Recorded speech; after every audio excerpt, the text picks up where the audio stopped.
Welcome to the Zenless Zone Zero tier list as of version 2.2. I am your host, Yojimbo Blade. Fun fact, I actually already made this video for season 1, right before 2.0 came out, and I really didn't like how it ended up. It wasn't fun to watch and it wasn't fun to listen to. So I re-scrapped that project. That was hours of work down the drain, but it was all worth it because hopefully this is a better viewing experience and a better listening experience. Now, what's different about this tier list is that it's going to be pretty normal. We're not having like a 6.5, well, you're a tier 0, he's tier 0.1. We can't, no, none of that. The list ranges from the best and bad, right? That's it. None of this made up number nonsense. We are going from a 1 to 10 scale. The best is a 10 out of 10. Bad is less than or equal to 3. If you are somehow worse than a 3, there's no real point in tiering characters that are worse than bad, because why are you ever using them for that role? In descending order, we have the best, you're a 10 out of 10, followed by amazing, great, good, decent, okay.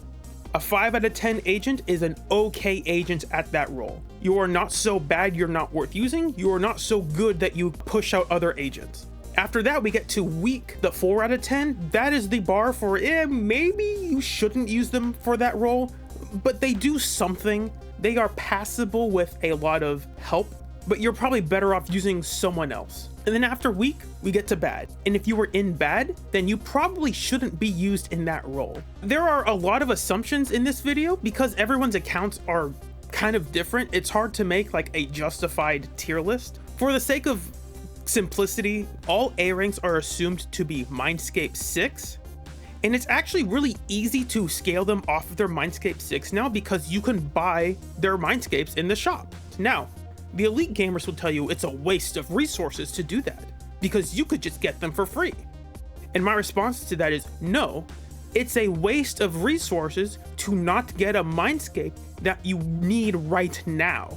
Like, oh, but I wasted 7 pulls. No, you've invested 7 pulls into getting a Mindscape that is critical to the performance of your agent immediately, instead of saying, oh, 3 months later, maybe now they can be at their optimal performance. No, just do it right now. Why bother waiting? If you can use it right now and you want to use it right now, then just get it right now. Don't gamble on the hopes that eventually you might see it again. Just get it now and never worry about it. Now, for standard agents, it's really unfair to rank them at Mindscape 0 because a lot of them are missing something in their kit that they really want. So because of that, to be fair as possible, we are rating standard agents based on their Mindscape 2. And limited agents will be Mindscape 0 because you do have to pay for them. You can't get a limited agent by accident, but you can accidentally get standard agents. Now, obviously, if those agents have more Mindscapes, their performance will improve. But right now, we're just trying to keep things simple and consistent. So if you have a Mindscape 4 standard agent, that's great. We're not ranking that though, although maybe it will be mentioned. Before we start, I want to remove this myth. If you are a weak player, there is nothing bad about that. If you are a great player, there is nothing good about that. And the reason is pretty simple. It's kind of silly to assign inherent moral value to skill level. Like that's really silly and immature. It might show like your dedication at something, but that by itself is not meaningful. What is meaningful is being able to translate that skill into a way to help other players understand how to play. So that's the point of this video. So if you do want to improve at the game, this is designed to help you get there. If you just want to put this on just to see where I place agents, just because you're curious, that's totally fine. Nothing wrong with that. There are legitimate issues that are in the game, and it is fair to blame the game for something the game does. But it's not fair to blame the game for something that you are actively choosing not to do. But if you then use that as a reason for why the game is bad because it asks you to use defensive assists, it's like, well, yeah, that's a primary mechanic of the game. Of course you should use it. That's like not choosing never to press dodge counter. Like, duh, just learn how to do it. Now, granted, the game does try to trick you out with that, and that is something you will have to learn. And if the process for learning that is tedious and boring and unintuitive, then yeah, that is something unfair. We will blame the game for that very easily. But for most things, it's usually not that bad. And again, the goal of this video is to help you improve. Help you improve your skill or your understanding of the game. That's about it. This is going to be like a podcast. So for those who are daunted by the idea of watching a 2-hour video or something when you're busy, you don't have to do that if you don't want to. I totally understand that. You can just put this on in the background and that's totally fine. So the visuals I show will be mainly supplementary, but not mandatory. So you can get away with actually not having to watch this video if you just want to listen to it. But I will show some cool or neat things that I think are interesting to know, and also some weird interactions that some people probably don't know about. So now on to the meat and potatoes of the video. How are we evaluating agents? The answer is based on their performance in current endgame content. That is subject to change in the future if you're watching this a lot later. Now, the current endgame content we have includes Shiyu Defense and Deadly Assault. Those two are pretty obvious. Then there is the Battle Tower or the Battle Trials. And then there is Hollow Zero. Now, some of you will say that Hollow Zero and Tower aren't real endgame modes, but they are. They offer small rewards for overcoming harder challenges. There's something you can choose to do when you're done playing the game, when you're kind of bored. If you want to have some fun or prove your skills, those modes are just as valid as Shiyu Defense and Deadly Assault. Now, Tower and Hollow Zero are not really going to change anyone's placement, but I think it's unfair to talk about what agents can do and not mention these two modes, because these modes provide challenges that players will face. And if an agent is particularly bad in the Tower, it's kind of weird to just say, oh, well, we can just ignore that. It's like, no, that is something worth talking about. Why are you just ignoring it because you want to? That's silly.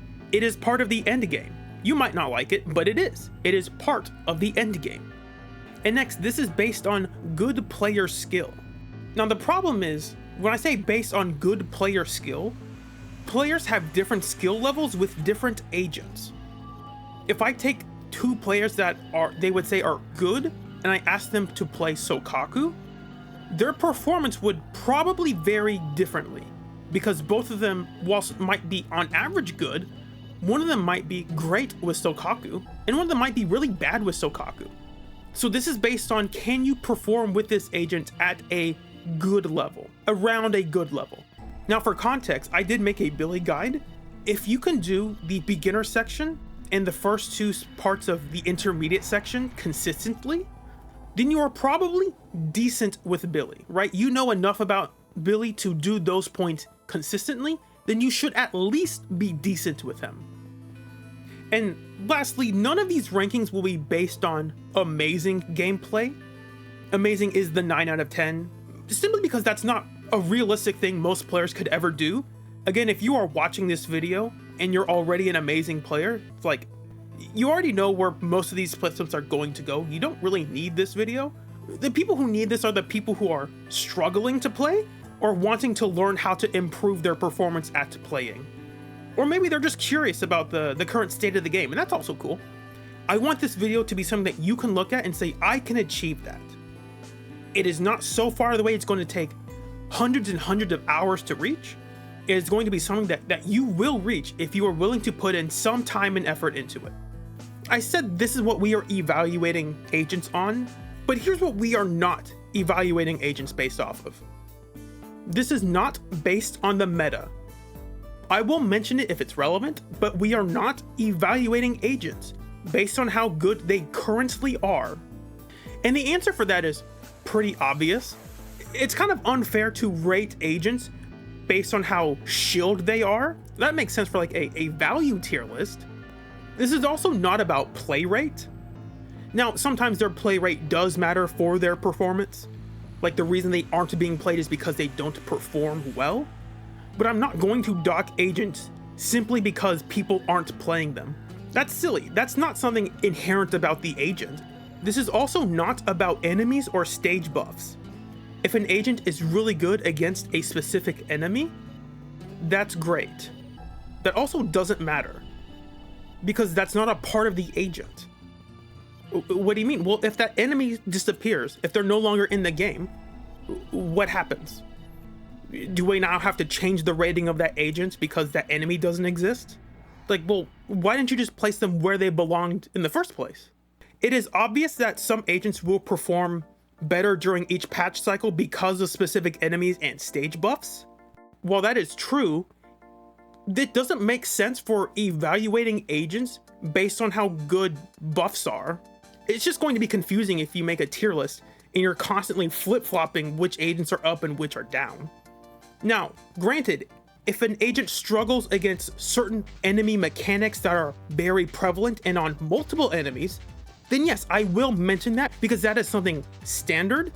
But if it's a one-off gimmick fight, you are not getting points for being good at a one-off gimmick. And the last two, I think, are the most controversial. This is not about other agents, and this is not about the best in slot teams. Now you might be thinking, what does that mean? How can it not be about other agents? DPS agents are not their supports, and supports are not their DPS agents. Now, the reason for this is pretty simple. If you compare this to a fighting game like Marvel vs. Capcom, you will see that this entire roster is available to everyone who buys the game. There is not a character locked behind a paywall that you can no longer access. Zenless is a gambling game, that is how it makes most of its money. Because I can't guarantee that everyone has the same kind of agents and teams, it doesn't really make sense to rate agents based on the best teams. For example, we are going to pick on Soldier 11 right now. She is a very good example for this. There is a very clear difference between someone playing Soldier 11 with Lighter and Astra, and someone playing with Koleda and Lucy. It is silly to say that this is where Soldier 11 belongs, assuming you have her best team, because many players do not have her best team. And that also has nothing to do with Soldier 11. Soldier 11 does not get points because Lighter exists. That's silly. Lighter is being rated as a support. Soldier 11 is being rated as a DPS. Why are you giving Soldier 11 points for something that Lighter is doing? That's nonsense. Get that out of here. Rate Soldier 11 based on Soldier 11. And finally, this is not about equipment.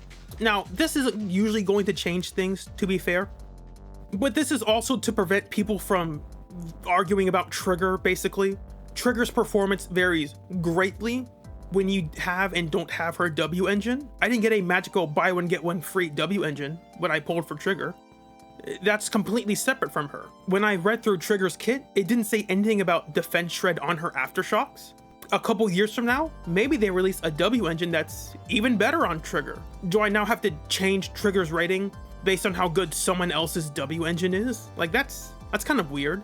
Why don't we just rate Trigger based on how good Trigger is? We are only evaluating agents based on what they can do individually and with good skill execution. And finally, this is something I really want to hammer in because I think this is going to be the crux to help people understand what I'm talking about. When we are talking about agents, agents need to have something that they are capable of doing that is in their kit. So for example, is Jane better now?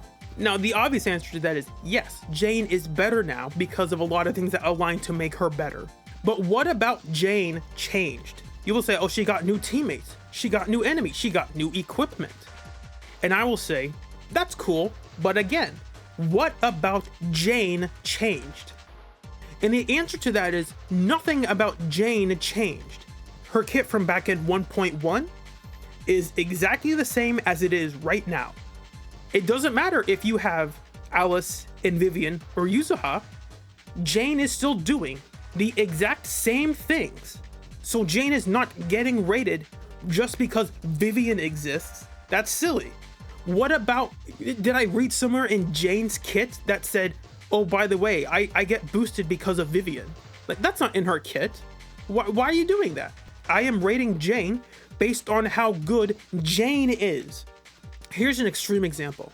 I actually broke into MiHoYo and got exclusive access to super early beta footage that no one else has. I can reveal to you, in patch 4.x, we are getting Super Soldier 12. It's the evolved form of Soldier 11, Super Soldier 12. When Super Soldier 12 is paired with A-rank stunned Anby, Anby will get 1 billion attack and 1 billion damage %. You might hear that and say, wow, so that means Anby's really good, right? And of course, my follow-up to that is, wow, that's neat. Where in Anby's kit does it say this? What line of text changed in Anby's kit again? Nothing. Nothing about Anby has changed. So Anby's placement is not going to change just because some new support magically makes her so much better now than before. Because that is not something that is inherent to Anby. Because if you don't pull for Super Soldier 12, where does Anby go? Well, she goes exactly where she belongs. It doesn't mean that Anby is suddenly a good DPS. It means Super Soldier 12 is a fantastic support. We are rating Anby based on how inherently valuable Anby is. If Anby is not good by herself, then she is not good, period. So to start off, we will talk about supports. And the reason is because supports are a lot more important. You can usually force any DPS agent to work pretty well. You can't force any support to work pretty well. It's also a bit easier to talk about first, so we can keep that fresh in people's minds when we talk about DPS agents. Now, to clarify, we are evaluating supports based on how well they can buff the team, and if they have relevant assists or anomaly buildup, then that will also be mentioned. Now, for the sake of simplicity, most anomaly stuff will be handled on the DPS list. Just to keep things simple, I don't want to have to worry about some weird edge cases where, because Billy procced an assault, he is increasing the team's days against an enemy, and therefore, because that's supporting the team, he should be ranked on the support list. No. If there's nothing in his kit that contributes to improving the team's damage, then he's not a support. And right before we start, cores are assumed to be at rank F, and skills are at level 16 if you're an A rank, or level 12 if you're an S rank. Now, of course, you don't need core F or skills at level 16 or 12, but it's just to make this discussion part simple and consistent. Starting off is Anby, and she's okay. She stuns pretty quickly. Her Mindscape 4 gives specifically off-field electric agents energy after she uses her ultimate or chain attack. That's it. Yeah, that's not good enough. Apart from stunning enemies, which does increase your damage output, Anby isn't doing anything to improve the team's damage. Her Mindscape 4 is just not worth building around. Like, you can. Anton likes it, but that's it. Next is Billy, and Billy is not a support. He doesn't do anything to support the team. Next is Nicole, and Nicole is amazing. Her core gives 40% defense shred on pretty much all her attacks. Her Mindscape 6 is technically a debuff on the enemy, not a buff for the team, so it's kind of confusing. The short version is that you get 15% more crit rate after your EX chain or ult. And her additional adds a 25% ether damage buff to her core. She has good quick assist. Her grouping up small enemies is some of the best in the game. You're giving your team 40 energy when you ult. Nicole just does a lot for not having to do a lot. If you hyper optimize your Nicole, Nicole is in some cases better than Astra. It's hard to imagine a game state where Nicole is just bad, like objectively bad. Nicole just kind of does a lot. We are never getting an A rank support as universal and as powerful as Nicole. It's very obvious. That was a mistake. Next up, Corin is a weak support. Now, you might be asking, why in the world is Corin here? She's obviously not a support. I agree, hear me out. She has a 1-point defensive assist. Having the option to do more perfect assists is always good, but more importantly, her Mindscape 2 reduces enemy physical resistance by 10%. Granted, right now, her Mindscape 2 is only designed to work with her, kind of, but if you are playing with Pulchra and Yuzuha, because their aftershocks will attack alongside Corin, they will benefit from this debuff. Now again, obviously, Corin is not a support, but she does something, and that should be recognized. If we get more physical agents that attack from off-field, Corin is going to buff them. Ben is an okay support. He gives a team-wide shield, and with his additional, that shield also gives you 16% crit rate. He has a 1-point defensive assist, and his ult gives 3 assist points. Ben really doesn't have much daze in his kit, which is kind of surprising. His Mindscape 1 will reduce enemy damage by 30%. When Ben is paired with Koleda, Koleda will have a 10% higher base damage multiplier than her regular moves. That's interesting, but that's not good enough. And one of the issues is because Koleda is not a DPS. Like, you can make her one, but if you're making her the DPS, what is Ben doing in that team? Their teamwork doesn't really work well at all.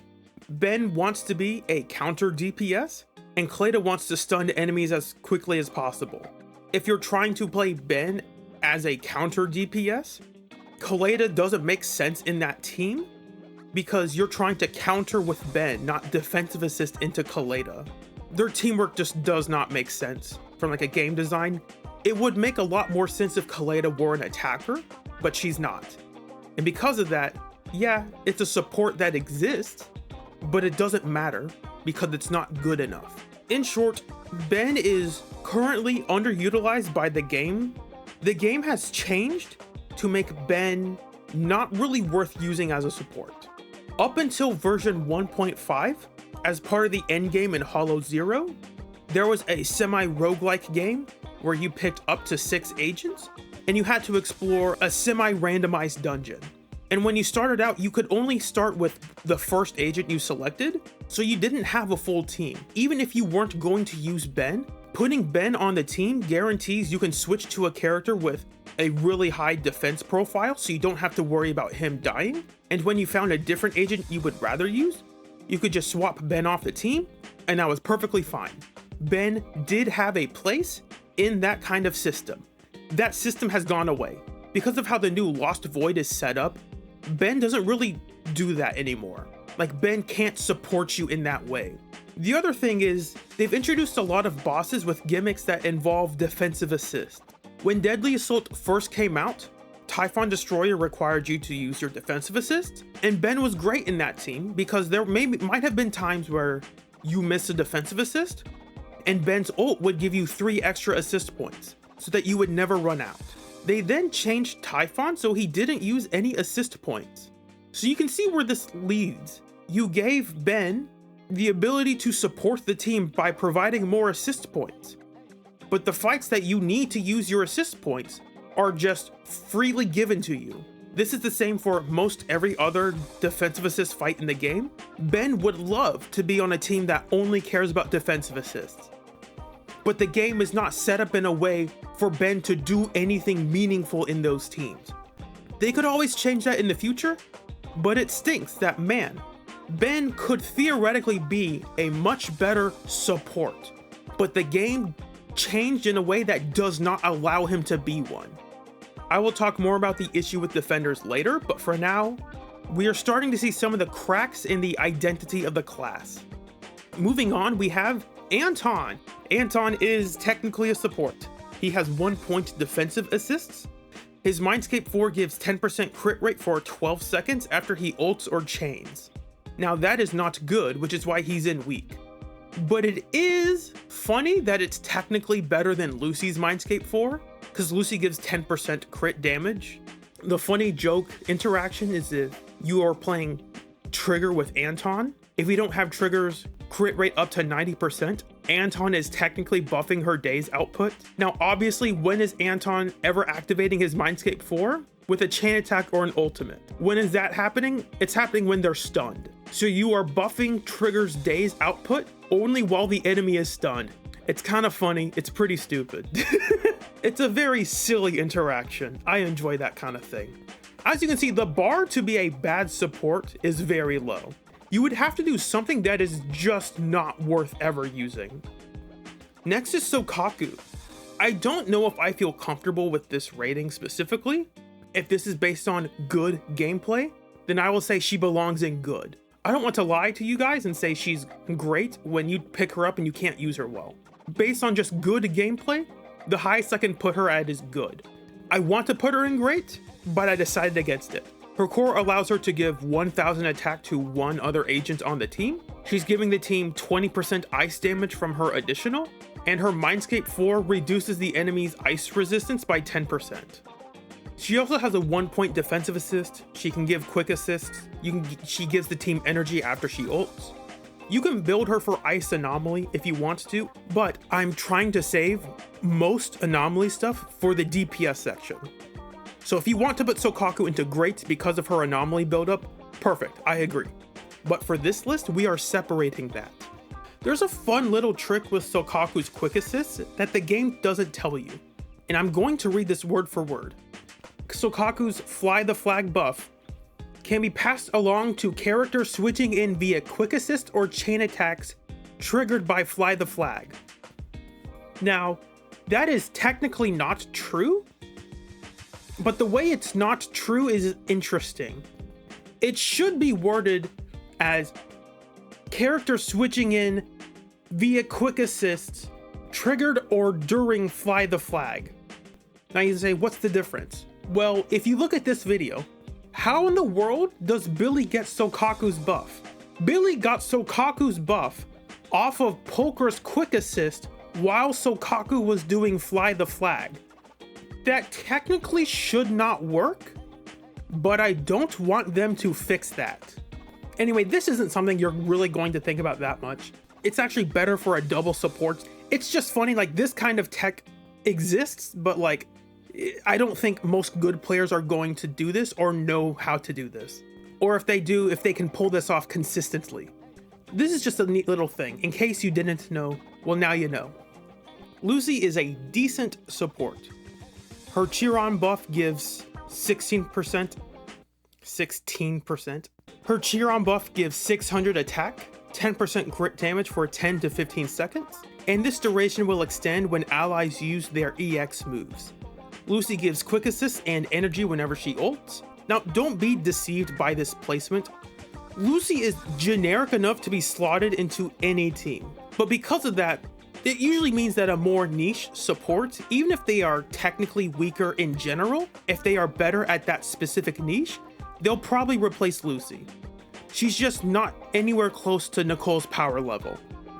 Granted, unlike some other supports, Lucy's buff is given to the entire team, so that is something in her favor. Next up is Piper. Piper is a weak support. Piper has a 1-point defensive assist, and she gives the team 18% damage through her additional. That's it. And again, we are saving most anomaly stuff for the DPS list. Next up is Nekomata. Nekomata is not a support. Nothing in her kit buffs the team. Next up, Koleda. Koleda is an okay support. The best thing she has going for her is that she stuns really fast. Like, really fast. Her additional buffs chain attacks by 35%, and this can stack twice.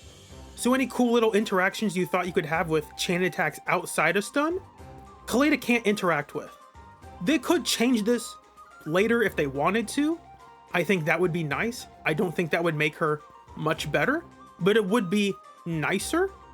And as you can tell, that's about it. She's stunned fast. Koleda stun fast, buff chain attacks while they're stunned. She suffers from the same issues as Anby. If the only way she can support the team is by stunning the enemy, then an enemy that can't be stunned kind of means you can't do anything. And the other issue is because Koleda can stun so fast, sometimes your team just doesn't have the resources needed to do their extra damage during stun windows. Now, you're still dealing extra damage because they're stunned, but if you had stunned slower, you might have generated more resources, so you would have the decibels and the energy to do your big moves. If Koleda had something else going for her, I would put her higher, but since she doesn't belong higher. Now, I'm not here to say Koleda's bad. There is a ranking for bad, and Koleda is not there. But Koleda is not good enough to be put ahead of other agents. Next up is Grace, and Grace is also okay. At Mindscape 1, anytime Grace uses her basic 4, she is giving everyone in the team energy. At Mindscape 2, when she hits the enemy with a basic, a special, or an EX that deals electric damage, The only basic that deals electric damage is basic 3, so I don't know why, because it just said basic 3, whatever. When any of these attacks hit the enemy, you reduce their electric resistance and their electric anomaly buildup resistance by 8.5% for 8 seconds. What this means is that Grace is actually supporting the team, she is giving your team energy, and she is making your electric attacks deal more damage. Is this good enough to be placed higher? No, it's not. It's not a very strong buff, it's not a very good buff, but it's a very consistent buff. And because of that, Grace can't really be placed into weak because she is doing something I think is better. Remember, Soukaku's Mindscape 4 reduces their ice damage resistance by 10%. Grace is doing it for electric and anomaly buildup by 8.5%. Now, obviously, this is not good enough, which is why she's not higher, but it's also not bad enough to be placed in weak. So she belongs in okay, and that's where she's going to be. Lycaon's up, and Lycaon is good.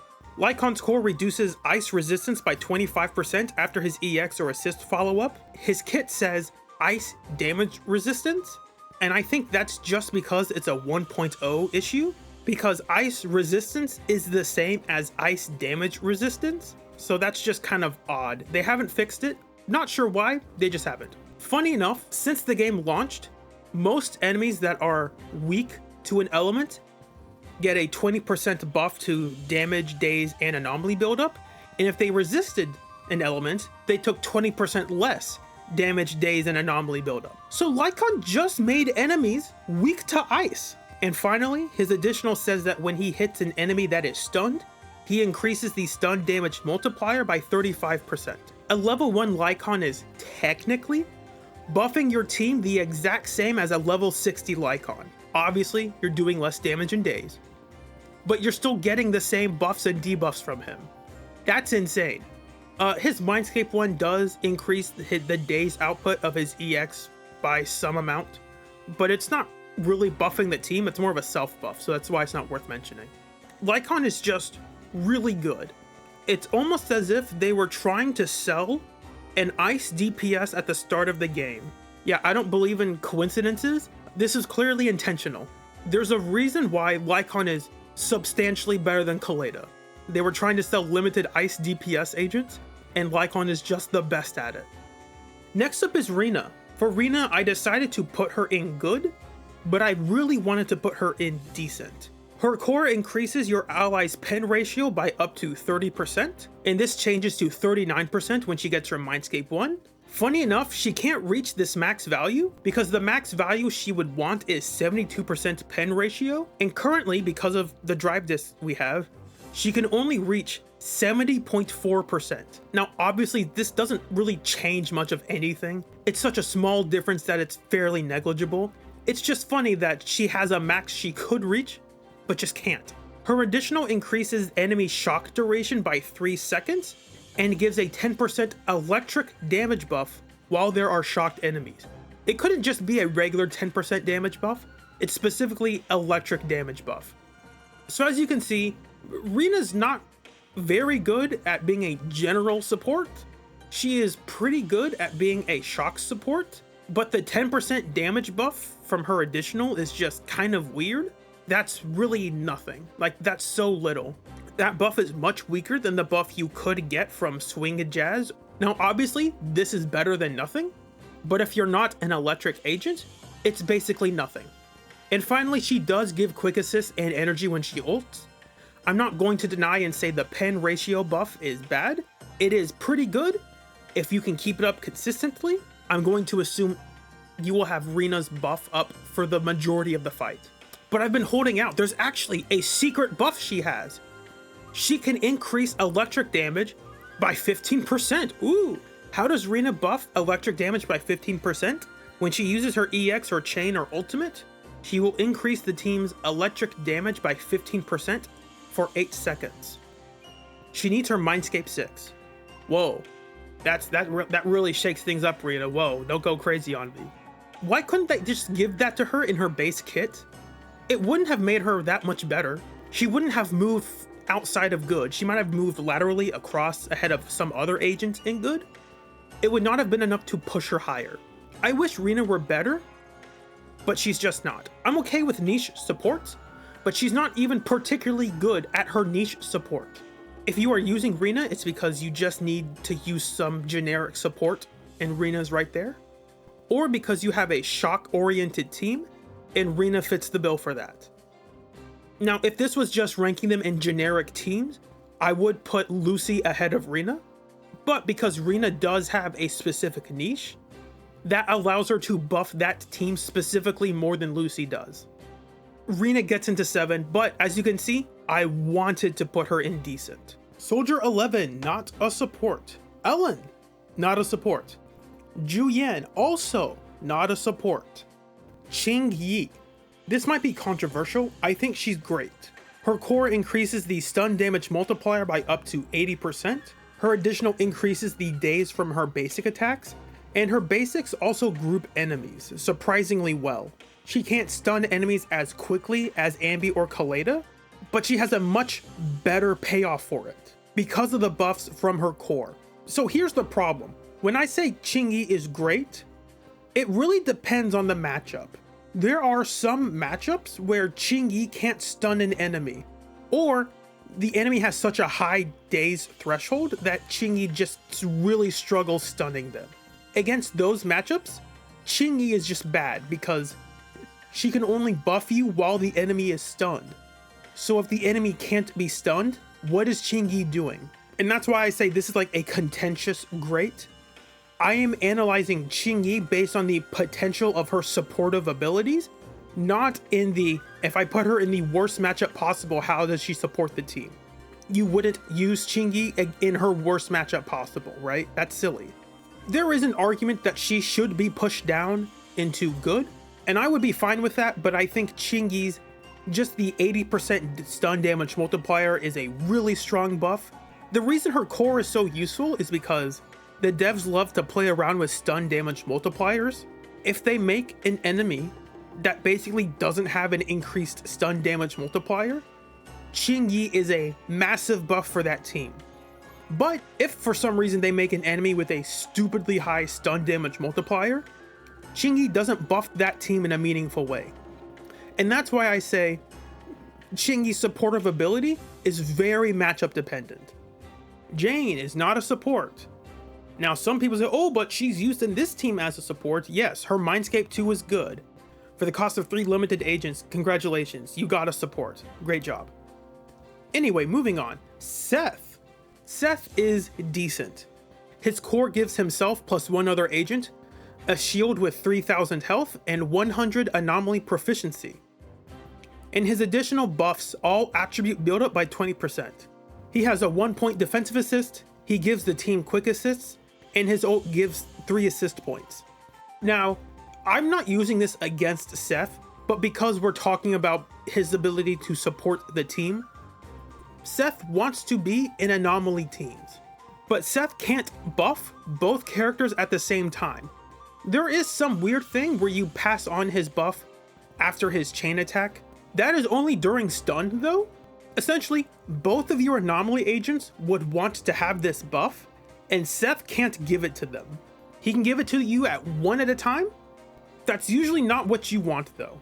You'd rather have just a flat generic attack buff that affects your entire team than specifically 100 AP on only one character. Now, of course, some of you are going to ask, what about Seth's ability to stun lock enemies? Yes, if you can stun lock an enemy with Seth's EX, Seth performs much better as a support. Essentially, Seth's EX has the same properties as an ultimate where you will stop enemies from acting. The problem is there are some enemies with phases that simply ignore that. So there are many times when you would want to stop an enemy from moving, but Seth's EX can't do anything about it. And again, this is assuming good play and not amazing play. I don't know how frequently a good Seth player is going to be stun locking an enemy versus an amazing Seth player. But there are enough times where Seth's EX does not meaningfully help the team. Or there are players who are playing at a good level who are not able to optimize that. And I have to rank Seth lower because of that. Now, I don't think I would actually bump him that much higher. I don't know if I would let him be in good with that specifically. I think I would argue that's something more of like a DPS thing than like a specific support thing. Now, if you could do this against every enemy in the game, then yeah, absolutely, bump him higher. It's just not consistent enough to be reliable. In Seth's defense, when people were making tier lists back in 1.2, a lot of Jane players stopped using Seth in favor of Caesar. Here is I Am Ravenous saying that exact thing. And the question I personally ask myself is, now that we have Burnice and Caesar, especially Caesar, why would I play Seth? Now this makes sense, but around the same time, Zenless introduced the Battle Tower or the Battle Trials, and if I can find the footage for it, here is I Am Ravenous using his hyper carry Jane and just dying because he doesn't know how to dodge these enemies without the indicators. So what does he do? He uses Seth and Caesar because he's not good enough. And that's fine. That is not like downplaying anything. This is like, hey, put you in your place. Do you know how to dodge? If you don't know how to dodge, then yes, Seth's shield is much better. It's hard to evaluate how good Seth's shield is. It's not nothing, but it really depends on the context of when it's good. I would much rather bump Seth up higher because of his shield value than because of his EX. Because there are some players that shield is really important for them not dying. And there's some players where Seth's shield doesn't even matter. Because we currently don't have any characters that scale with their current HP, having 1 HP is effectively the same as having 100% HP. It doesn't matter what your health is until your agent is dead. And because of that, do I give Seth a higher rating for his shield? That is a good argument. Seth is decent at what he does. I don't know if it's better than the rest of the agents that are in good though. That's the thing. Because the team Seth wants to be in, Seth is often replaced by someone else who is just stronger than him. And it doesn't really make sense to put Seth higher because of that. Alright, on to Caesar. Caesar is great. Maybe. Her core gives a shield based on 1400% of her base impact, plus another 1400. So if she had 100 impact exactly, you would get a 2800 point shield, and she gives that shield to the active agent. This shield has anti-interrupt, so it lets your current character keep doing whatever they're doing even if they're hit, most of the time. And while you have the shield, the damage you take cannot exceed the current HP of the shield. What that means is even if your shield only has 1 HP left, even if a move would have dealt 1 billion damage, you will still only take 1 damage from that attack. Her additional debuffs enemies, and that gives you a 25% damage buff after her perfect blocks, after her hold basics, or after her defensive assist. Speaking of which, again, her defensive assist only costs 1 assist point. Caesar isn't great because Caesar makes the game easier to play. She reduces the punishment that players receive for not dodging everything in the game, or for playing agents that don't have the iframes they would want to have. Using Caesar also can make fights shorter. Now I know that sounds weird. How does she make fights shorter? If you are fighting a boss that you really struggle dodging against, using Caesar means you will not need to restart that fight as often. So using Caesar can save some players real world time by just not needing to worry about getting hit. I am not factoring that in, but I do want to point that out. However, Caesar now has another problem. Ever since like 1.6, maybe 1.5, a lot of the new characters are just getting iframes on all of their good moves. And this begs the question, why do I need an agent to give me a shield when all of my best moves make me invincible? Right now, the agents that really want that shield are also not very good. Now, I'm not using this against Caesar. If they make a super overpowered agent, but lock their additional behind wanting 2 defensive agents, Caesar is currently the best one in the game, and what she provides is useful. But the problem is there is not usually a need for her shield. She is the queen of the tower, by the way. If you are worried about dying in a couple hits in the tower, Caesar's shield is right there for you. You don't have to worry about that as much. Now, some people will say you never have to dodge. That's not true. That's a very disingenuous argument. You do not understand the game if you genuinely believe that using Caesar means you don't dodge. That's really silly. So overall, I think Caesar is great, but the problem is she is great if you are a player who struggles playing the game.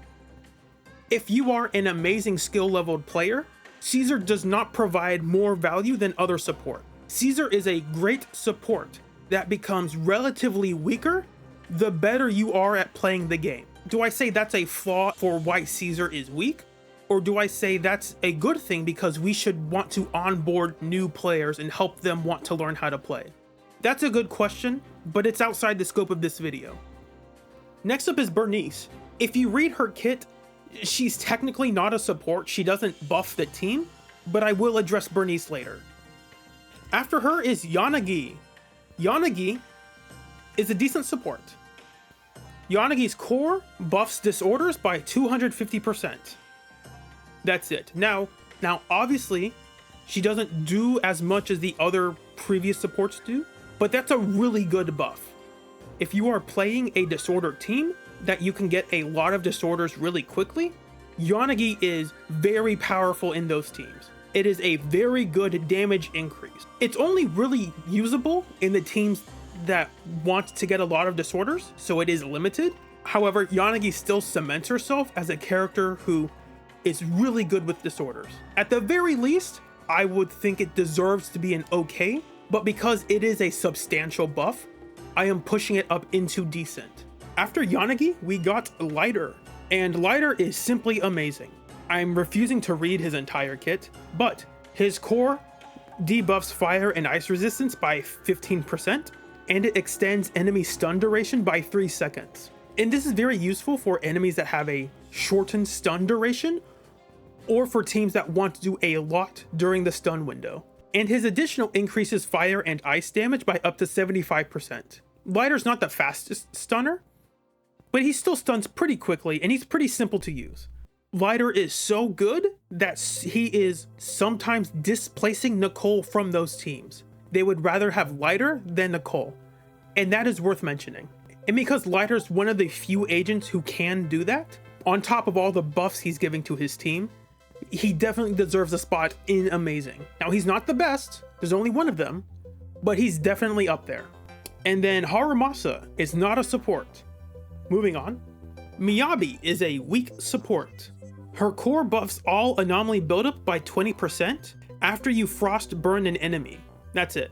If you saw the thumbnail and asked why was Miyabi rated so low, that was for her ranking as a support. The best kind of a lie are the ones that are technically not lies. I didn't lie to you by saying Miyabi was a weak character. I was saying she was a weak support, see? You just didn't know. Okay, clickbait aside, this is not good enough to be a support. If this was all she did in her teams, like what is she doing there? Yeah, it's convenient, but it's not good enough.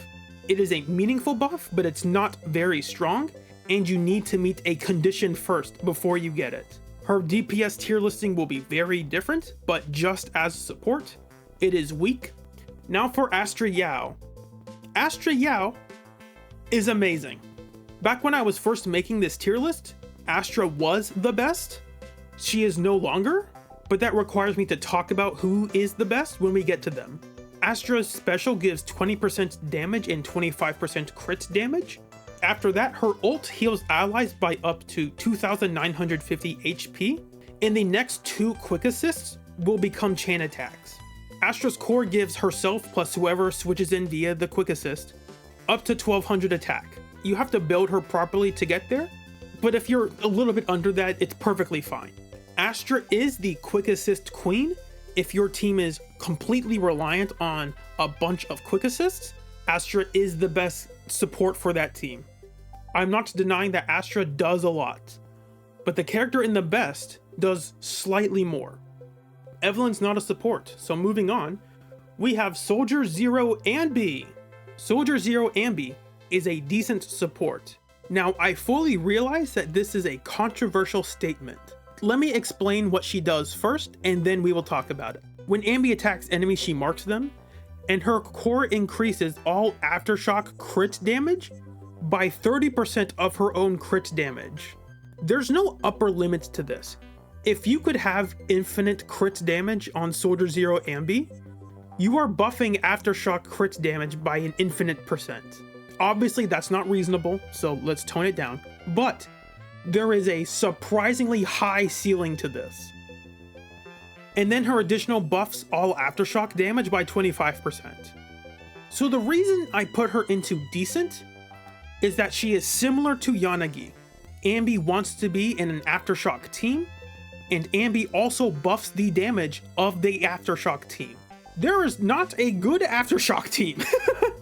This is being edited and recorded before Orphie and Magus release, so you might assume I'm putting her here because Orphie and Magus will release and will be partners with Anby. That is not true because I'm not assuming anyone is pulling for Orphie and Magus. Reminder, I was making this tier list before 2.0 came out. Anby's placement on this list has not changed because nothing about Anby has changed. Now, I know she's going to get buffed. We will see later what that actually means, but as of right now, Anby belongs in decent, even if the team that would want to be with Anby does not exist. After her, we got Pulchra. Pulchra is also decent. What Pulchra has going for her is that she is an off-field stunner. Is a lot simpler than saying an on-field inactive stunner. And because of this, she's automatically better than Anby and Koleda. Well, I don't literally mean this automatically makes her better. What this means is you don't need to spend field time with your stunner to stun the enemy. Pulchra's aftershocks are very quick and relatively easy to activate. And again, we are assuming Mindscape 6. She does not belong up here if she's not Mindscape 6. The debuff from her additional increases aftershock damage by 30%. And then this will apply to all damage if you have her Mindscape 6. Pulchra gives the team quick assists. I'm tempted to put Pulchra into good. She kind of just missing a little something to push her into good. Pulchra is what I call diet trigger. If your team needs a stunner, but you don't want them to be spending most of the time on field, Pulchra is one of the best agents you could choose for that slot. Next up we have Trigger. Trigger is near the very top of good. Now I know that sounds weird, but please hear me out. Please? That's not it. Trigger's core increases the stun damage multiplier by 35%, but this buff also applies outside of stun. That's kind of an odd buff. Trigger is basically like Pulchra. She's an off-field stunner that gives you quick assists. Why is Trigger not in great? Let's compare her to Qingyi. Qingyi gives a buff that is reliant on you stunning the enemy, but when you do, it's a lot stronger than Trigger's. In contrast, Trigger's buff doesn't really care if you stun the enemy, so it's much more consistent, but it's also weaker overall. If you are facing an enemy and you can stun them really quickly, because Qingyi can push your damage much higher, in some cases, than Trigger can. And reminder, this is not the joke of baseline characters that have their Mindscape 1 and W engine. This is Trigger at her base power. No, she does not have her W engine. We are not considering any W engines for this. And she doesn't have her Mindscape 1. If you have both of those things, then yeah, throw her up into amazing. Base Trigger does not have both of those things, so she does not belong there. In all honesty, Trigger at base is barely better than Pulchra. And by that I mean, if you invested real world money into pulling for Trigger, I would argue that that was not a good financial decision, because Pulchra is pretty much doing everything that Trigger is doing, but is free. There is not a meaningful difference between base Trigger and Pulchra. Kind of like how people have said if you have a Piper, you don't need to pull for Jane. Unless you just really like the character, if you do not pull Trigger's W engine or her Mindscape 1, I would advise not pulling for her if you already have Pulchra. If for some reason you don't have Pulchra, or you really don't want to use her, totally fine, totally respectable. After that is Vivian, and we're grouping her with Burnice. Now, why am I grouping these two together? It's because they're allowing your team to do the same thing. Based on the game design, they are disorder enablers, In the same way that stun agents improve your burst damage for your attackers, Burnice and Vivian improve the consistency of the disorder game plan. Because they don't really specifically buff agents outside of how they can disorder enemies, I will talk about them separately in the DPS list, but in how they are supporting the team, I'm just lumping them together and saying, yeah, they let you get a bunch of disorders, that's really good. If you want to argue that they're not technically supports, totally fine, I don't have a problem with that. If I were to rank them as just supports, this is where I would put them, but we will also rank them as DPSs. After Vivian is Hugo, we are not talking about Hugo. So instead, let's talk about Yixuan. Yixuan is a bad support. After thoroughly rereading her kit, which is annoying, she has a line of text from her ultimate that reads, Yixuan evenly redistributes the squad's HP. That is a very weird thing to include in a kit. If this were not in her kit, I don't think this really changes anything. There might be a character that could make some weird use of it if they make HP scalers that care about their current HP levels. That could be a thing. Right now it does not really matter outside of 2 specific modes. Now for Pan. I'm not quite sure where to place him, and that's kind of because we only have one Rupture agent. Right now Pan is at the very bottom of good. He could very easily move into decent, and I want to put him there, but as of right now, I don't know enough about what Rupture wants to do to make a good discussion about Pan's value.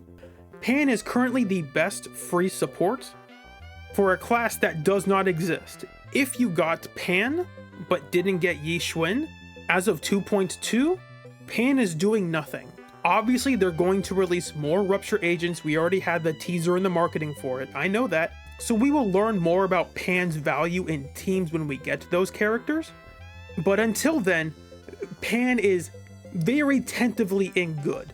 His core is designed to work with Rupture agents. He buffs their sheer force, which is their special attack but different, and it ignores defense. His core buffs their sheer force by up to 540 points, increases 720 when you get his Mindscape 6. His additionals debuff gives the team 20% damage. This is increased to 30% at Mindscape 1. And last but not least, this might be important later, his ultimate heals your team by 1060 HP with a 12.8% HP recovery over the next 8 seconds. If your Yixuan takes a ton of damage to the point where she's basically 0, you will use her ult to redistribute everyone's HP equally, and then Pan's ultimate will heal everyone back up to where you want them to be.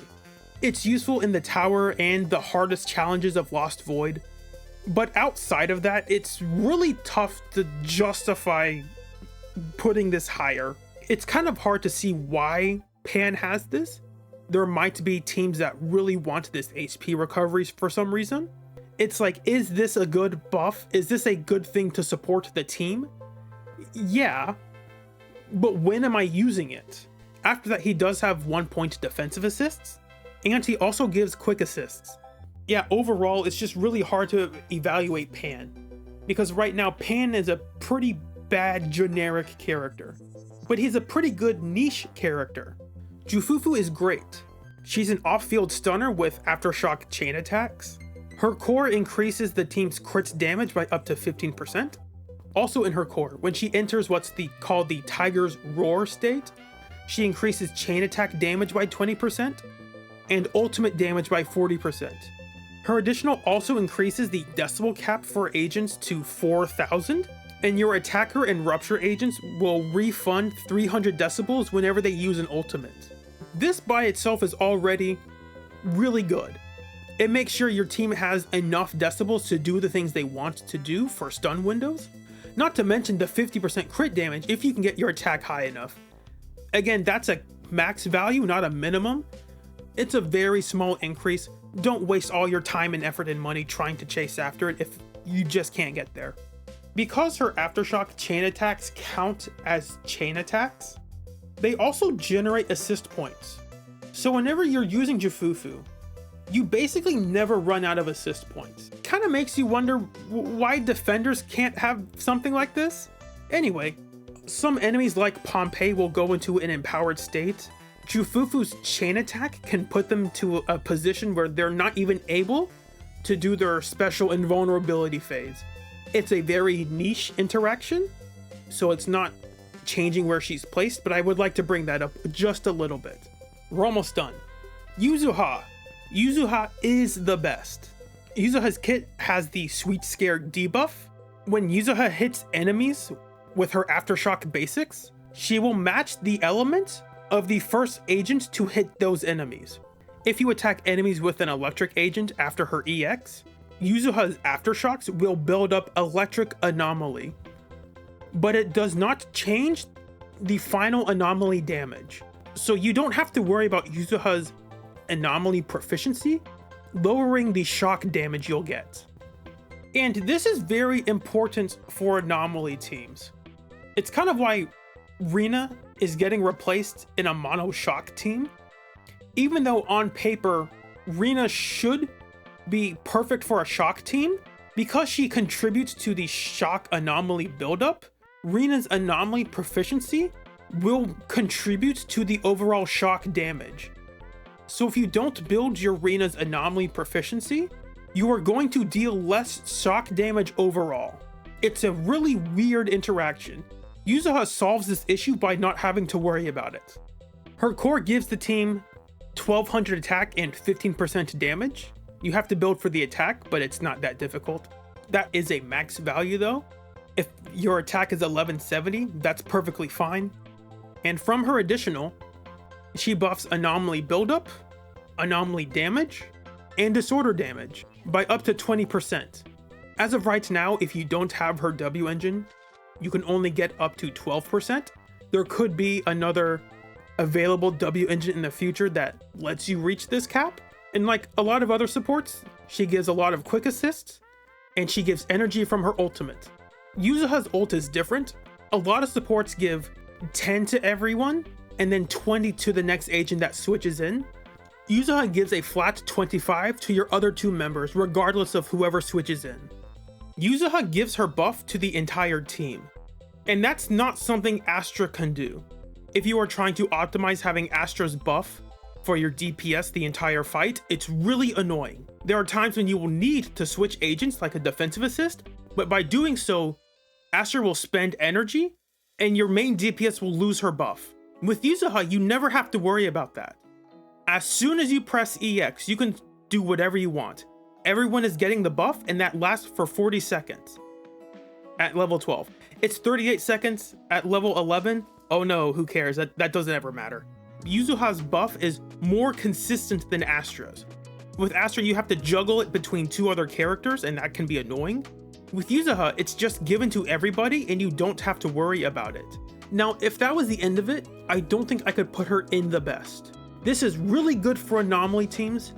It's a big stat stick for non-anomaly teams as well, but it's not quite enough until you factor in her parry. For some reason, her parry lets her cheat against bosses. What do I mean by that? Yuzuha has a built-in parry. Whenever you hold the basic attack, she will enter a stance that lets her parry attacks. This parry does not use any resources. It does not use any energy. It does not use any assist points, but it gives her a built-in defensive assist. So what does that practically mean? It means that when you fight a boss like Typhon Destroyer, to fight against Typhon, you want to have a team with 2 defensive assists so that you can impair him. And if you don't have that, then you are not getting all the debuffs you could, which means you'll just deal less damage.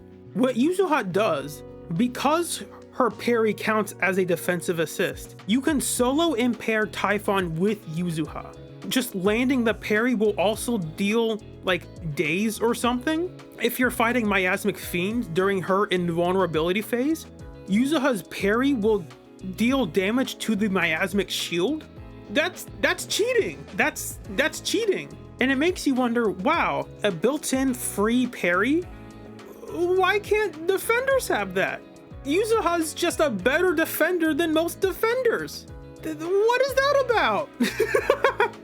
Why did Yuzuha get the defender kit? Like, Yuzuha robbed the defenders. Could you please give something like this to defenders the point of their class to defend the team? No. See, you see, we're making an anomaly support. And it's important that she have a way to defensive assist by herself. It's like, okay, if you say so. Also, it has a really short time slowdown like you see for evasive assists. So it's practically a built-in defensive evasive assist. It also means that against certain enemies, Yuzuha can stop enemies from acting. It's so unfair. Can we give this to defenders, please? And not the random anomaly support? Whatever. Anyway, that's enough being reasonable. Let's talk about Seed and Orphie. I am lumping up Seed and Orphie and Magus together because as of right now, I don't know enough about them. Not that I don't know enough about them, but we have not been able to play them enough to fully understand where they should be placed. This was being written before Seed came out, and as of recording, Seed has released. So I know a bit more about Seed, but for the sake of not trying to lie to people, I am going to say that their placements are not permanent whatsoever. I don't know where these two should go, so don't take this with any definitive statement. I am not confident in anything about where I place these two. So if you come back in 3 months and you want to argue about their placement here, I will probably agree with you because I don't know where they should go right now, but I think we should talk about them. I will guess that Seed belongs in, at the very least, decent. Seed is giving a pretty big buff. 1000 attack, 30% crit damage, 25% damage. That's pretty good.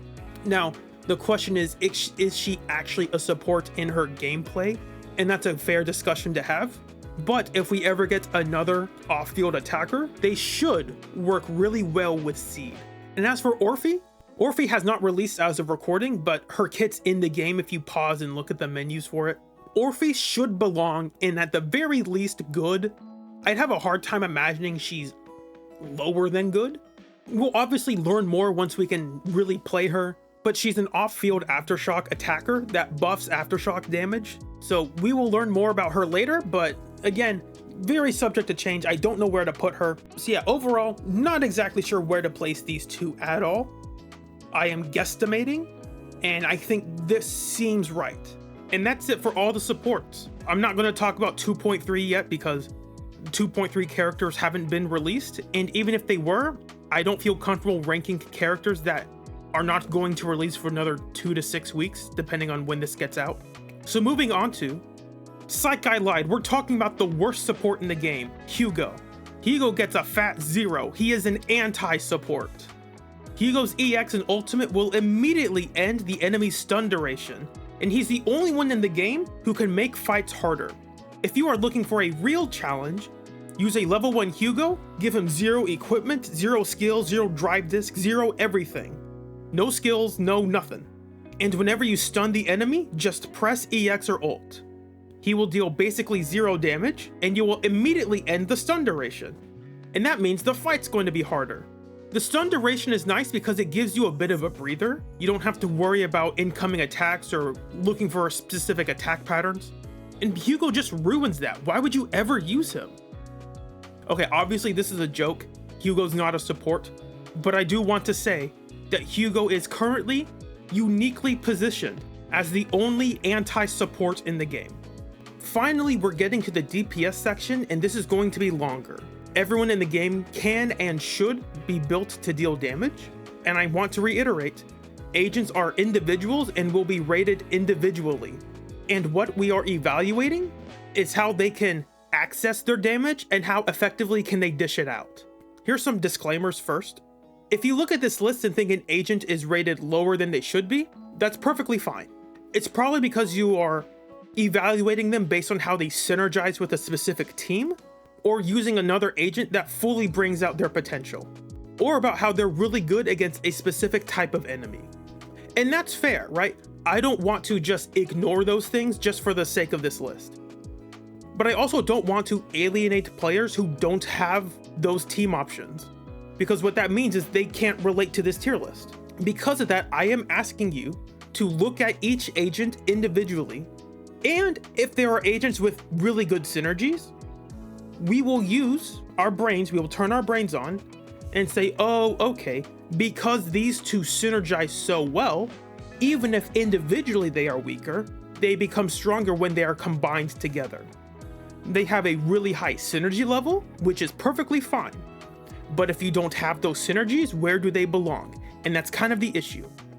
Using Hugo as a quick example, most tier lists you'll see are assuming you are going to use Lycaon and Lighter. If for some reason you pulled for Hugo and you hacked your account so you literally have 0 stun agents, where does Hugo place? But in general, if it is not specified in their kits or in their gameplay, then it's not going to be evaluated in their listing. Up first, we have Anby, but Anby is weak. If you've seen my videos, you know that I do play DPS Anby. It's a funny setup, you can make it work, but it is very weak.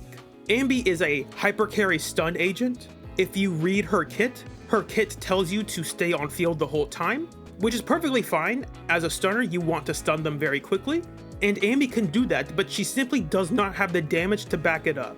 She has a very quick dodge counter, which is nice, but you can be hit as soon as it's over because the ending of the dodge counter does not have iframes.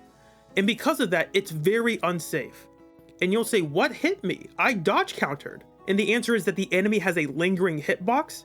That means if you don't immediately press dodge again, you'll just take damage. If you want to stay on field the whole time, but have issues with safety, that is a problem. Anby's kit is also just really bizarre. For some reason, her Mindscape 1 and Mindscape 4 really care about energy generation rate. It's just kind of bizarre. Adding the 7.25 energy you get after a dodge counter from her additional, it means you can use your EX pretty frequently. More frequently than you think you could. So that's at least something, right?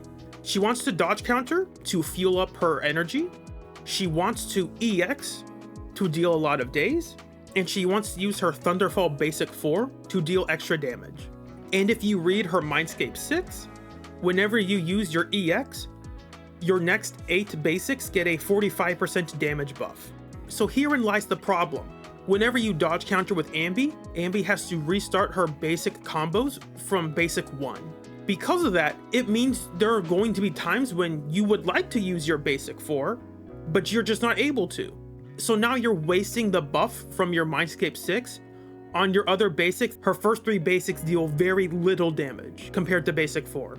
If you read her Mindscape 2, your basic 4 Thunderfall move is also buffed by 30% damage when the enemy is stunned, so that's nice.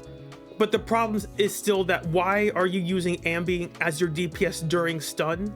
Like, what is the point of that? There are other agents that are much better at that than her. So it's just kind of weird that, yeah, thanks for the buff on my basic 4 while the enemy is stunned, but why am I attacking them with Anby while the enemy is stunned? Unless you're going through some weird withering domain thing where you can only use one agent. And overall, Anby has very good movement. Her movement options are pretty good. She can chase down enemies pretty easily, but because of her short range, she has a really hard time hitting a lot of enemies. So if you have multiple enemies that are right next to each other, Anby will likely miss on the attacks that you would like to hit everyone with. Now granted, Anby does stun much faster than the average agent, so you will get your chain attacks quicker, and that means you can theoretically generate your decibels faster. So you can deal your stun damage quicker, I guess. But overall, her kit is just not well designed to be a main DPS. She wants to use her EX to buff her basic 4, but if you have to stop using your basics for any reason, you have to restart from the beginning. And that's a really big issue. There would be very little pushback if it said your next 3 or 2 basic 4s will have a 45% damage buff. There are just enough times where her kit of wanting to use her basic 4 does not match with her wanting to use her dodge counter. Dodge counter to get energy, to use EX, to use basics. But dodge counter interrupts basics, so you need to find a time where the enemy is not attacking you, which is usually during stun. But if they are stunned, why are you using Anby? That's kind of the issue. If you want to use Anby, you can make her work, because I can definitely make her work. But there are other agents that are probably better at doing this job than her. And finally, here's my last big issue with Anby. Anby's kit says she wants to dodge counter to get that energy. That's perfectly fine. But her dodge counter is really weak. If you compare her dodge counter, damage, and daze multipliers to Billy, Billy's damage is higher and his daze is higher. Now you'll say, well, of course, Billy's damage is higher. He's a DPS. Okay, let's go to Nicole. Nicole is the support, and no one actually uses her dodge counter, right? So let's read it. Oh, look at that. Nicole's is stronger. Nicole's base damage and daze multipliers for her dodge counter is just stronger than Anby's. Why is Anby the on-field hypercarry stun agent again? Hello? Obviously, Anby has a higher base impact, so her daze output is going to be higher. But like, why is your daze and damage so low? You're supposed to be on field and this is what your dodge counter is? It's really annoying. It's kind of sad. Like, why is Nicole's dodge counter just better than yours? It does not make sense. Whatever. Moving on to Billy. I would place Billy in good. And remember, this is assuming good gameplay.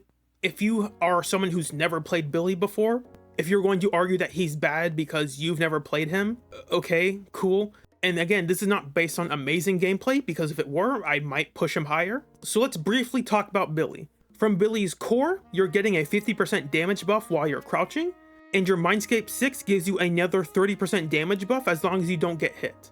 And your additional buffs your ult damage by 50%, stacking twice. Your Mindscape 1 gives you energy, your Mindscape 2 buffs your dodge counters and lets your rolling shots automatically dodge counter. And it also gives them iframes. And last, your Mindscape 4 gives you crit rate on your EX. His evasive assist is pretty good. It's not used frequently because we're currently in a defense assist meta, but it's still pretty good. Billy has some of the best range in the entire game. You are always hitting enemies anywhere on the field, and that's kind of important because that means you're always attacking enemies, which also means you're always generating energy. These last 2 points are kind of the main ones. Billy has wonderful movement. If you know how to play Billy, you can easily chase down enemies that are trying to run away, or stay in one position to force enemies to approach you. Granted, if you are just a good player, your skill and your movement will not be as great as it could be, but it's still an option you have that a lot of other agents just don't. A lot of agents are forced to run straight at enemies to deal damage. Billy is one of the few who can really control where he is on the map and put himself in a favorable position against a lot of enemies. And last but not least, Billy has great iframes. This might be a biased take, but like even if you don't know how to play Billy, as long as you're crouching, if you hold a direction, you will use a rolling shot. And your rolling shot has a ton of iframes. You cannot take damage. So even if you are not good at playing Billy, you can still get access to a lot of iframes without needing to be great at playing him. The real issue with Billy is that he's a very skill dependent agent. There's a very big cliff between an okay Billy player and a great Billy player. An okay Billy player is probably not able to do a lot of things. A great Billy player can kind of do almost anything. And the other issue, I'm not docking him for, but I'm just commenting on the meta. Because the game has never released a limited physical attacker, there's nothing in the game that really directly buffs physical attackers at all. Now, obviously that's not being factored in this list. We're ignoring stage buffs and enemies and all that jazz. But if you use Billy, as long as the enemy is not coded to be anti-attacker, Billy should be adequate at almost anything. Now, obviously his damage output is lower than most of the limited attackers we've been given, but because Billy is so safe and effective at doing the damage he wants to do, he is much better than all of the agents I have in decent. Billy's game plan is to EX and dodge counter the entire time, and all of his mindscapes align with that. On to Nicole. This might surprise some people. She's a decent DPS. I originally had her in weak, and then I started using her, and I realized how good she actually is. If you just look at her damage multipliers, I'm sorry, your EX does how much damage? Hello? And as I pointed out, her dodge counter is just better than Anby's. Why? Now, one of the main flaws with Nicole as a support is that it's hard to have full uptime on her 40% defense shred from her core. But when she's always on field, you never have to worry about that. And if you read through her kit, she is essentially every class in the game. Obviously, she is a support. She's an anomaly agent. If you read her Mindscape 1, Nicole gives herself a 16% anomaly buildup from her EX, and you can charge it, which lets it stay on the field for longer. That means you can get a lot of corruptions with Nicole without having to build for anomalies specifically. She's an attacker. Her Mindscape 6 gives everyone up to 15% crit rate. That sounds like an attacker buff to me. She's a Rupture Agent. Rupture Agents have a gimmick that ignores enemy defense. What is Nicole's core doing? Ignoring enemy defense. She's a pseudo stun agent. The days on her defensive assist and the ability to stun lock some enemies when she uses her EX is really good. We're not even going to focus on her additional, which gives her a 25% ether damage buff. It's just consistently good. All of Nicole's basics and her dash attacks are AoE, so you're always hitting enemies, and that also means you're always debuffing them from your core. Nicole can generate decibels incredibly fast. Because Nicole's energy fields from her EX, her chain attack, and her ultimate stay on field for a pretty long time after she's done with the move, what that means is she can generate decibels from her basics and dodge counters, while also generating the decibels from her EX or her chain attack. And this is something I would like people to keep their eyes open in the future. If we get more off-field DPS agents, that leaves a slot open for an on-field support that is consistently buffing the team while also dealing considerable damage. Nicole slots in perfectly to that. Don't be surprised if you see people experimenting with a team combining Nicole and Orphie, because I am going to try that. Her dodge counter is safe enough to be used well. It's not very strong, but it's safe, and that's what's important. I could easily push Nicole higher if her dodge counter were better. It pushes her back a bit, it lets her have safe distance, and it has enough iframes to keep her safe. Onto Corin. Corin is also good. Corin has a really high burst potential, but is also just really good on field.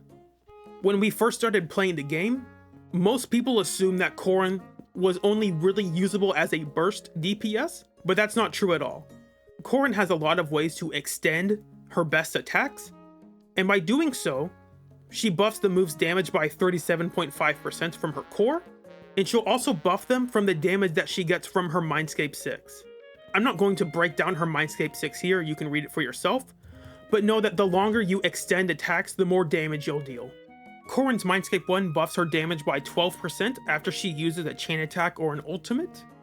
Mindscape 2 reduces enemy physical resistance by up to 10% after an EX chain attack or an ultimate. Mindscape 4 gives you 7.2 energy every 16 seconds after a quick assist, defensive assist, or a chain attack.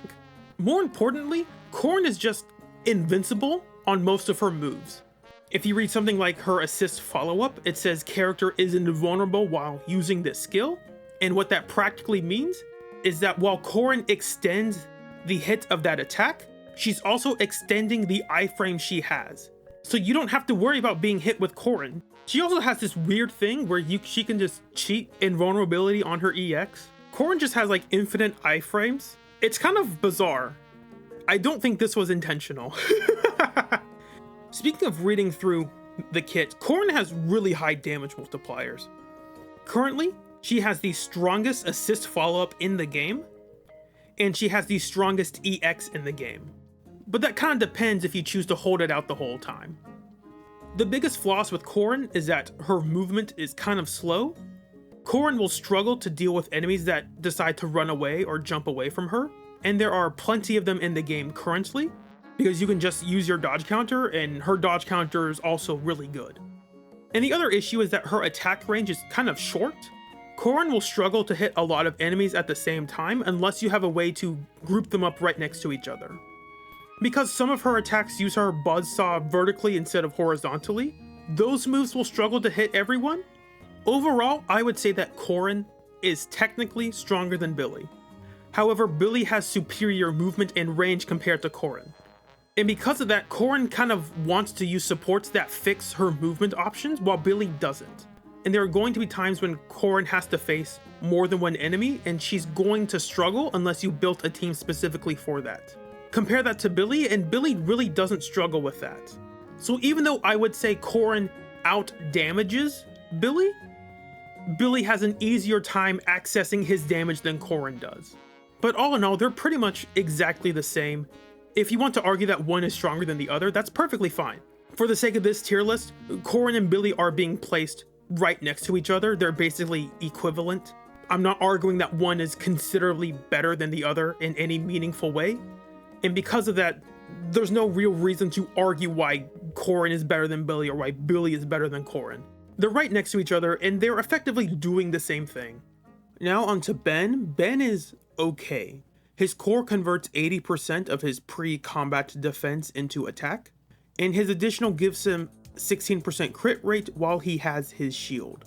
His EX is actually really powerful, and it's buffed a lot by his Mindscape 2 and his Mindscape 4. Ben also has a surprising amount of range on his attacks, so your basics and specials will hit a lot of enemies around you.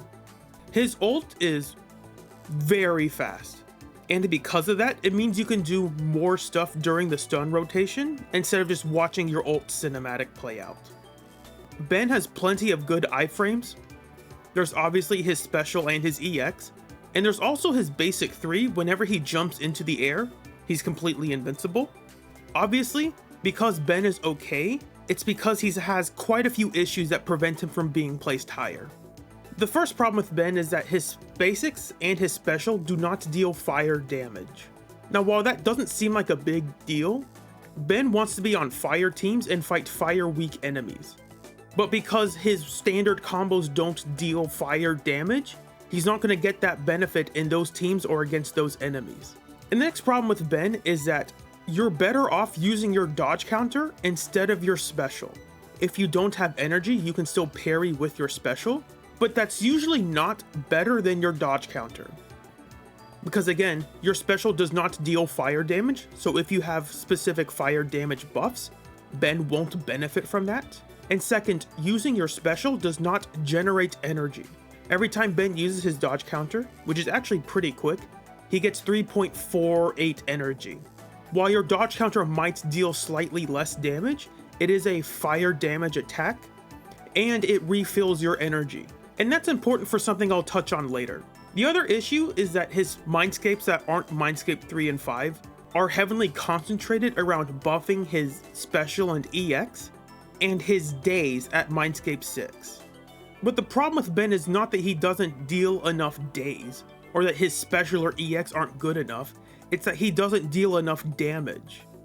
And nothing in his kit outside of Mindscape 3 and 5 help him with that. And this leads into the next issue. Ben struggles generating energy. Even though Ben levels up his energy regen through his core, he never has the energy he wants to consistently use his EX. And that's a big issue.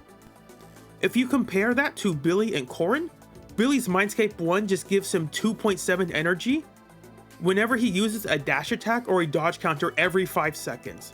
And because of how Billy wants to be played, this will have full uptime. Not to mention how Billy is always hitting enemies, so he's always generating energy. And from Corin's Mindscape 4, when she uses a quick assist, defensive assist, or chain attack, she gets 7.2 energy. Granted, that's on a 16-second cooldown, but it's almost triple the energy for triple the time duration compared to Billy. And because of how Corin wants to be played, this is also almost always active. So compared to Billy and Corin, Ben will just have overall less energy to work with. And that's really frustrating, because the one move he wants to use is his EX, but he can't use it. Now granted, you can always use the first part of his EX easily because it only costs 20 energy and the follow-up costs 40. But it's annoying to just use the first part and not the follow-up. Like, the follow-up is the payoff for getting the perfect parry. It's just kind of annoying. Ben wishes he could have a lot more energy to work with. That is kind of the one thing I would give Ben as a buff. Just let him have more energy. It's not going to make him meaningfully stronger. It's just going to make him not be as painful. And the final thing is that Ben is laughably slow. Now, against enemies that jump into you the entire time, it's usually not that big of a deal. But there are some enemies that will run away from you, and using Ben in those fights is pretty painful. You need someone to teleport him in. Ben is really close to being indecent, but he's not quite there. The other characters in Decent just have more tools to work with, or are better overall at achieving the damage they want to achieve. If Ben could use his EX more consistently, I would definitely place him in decent.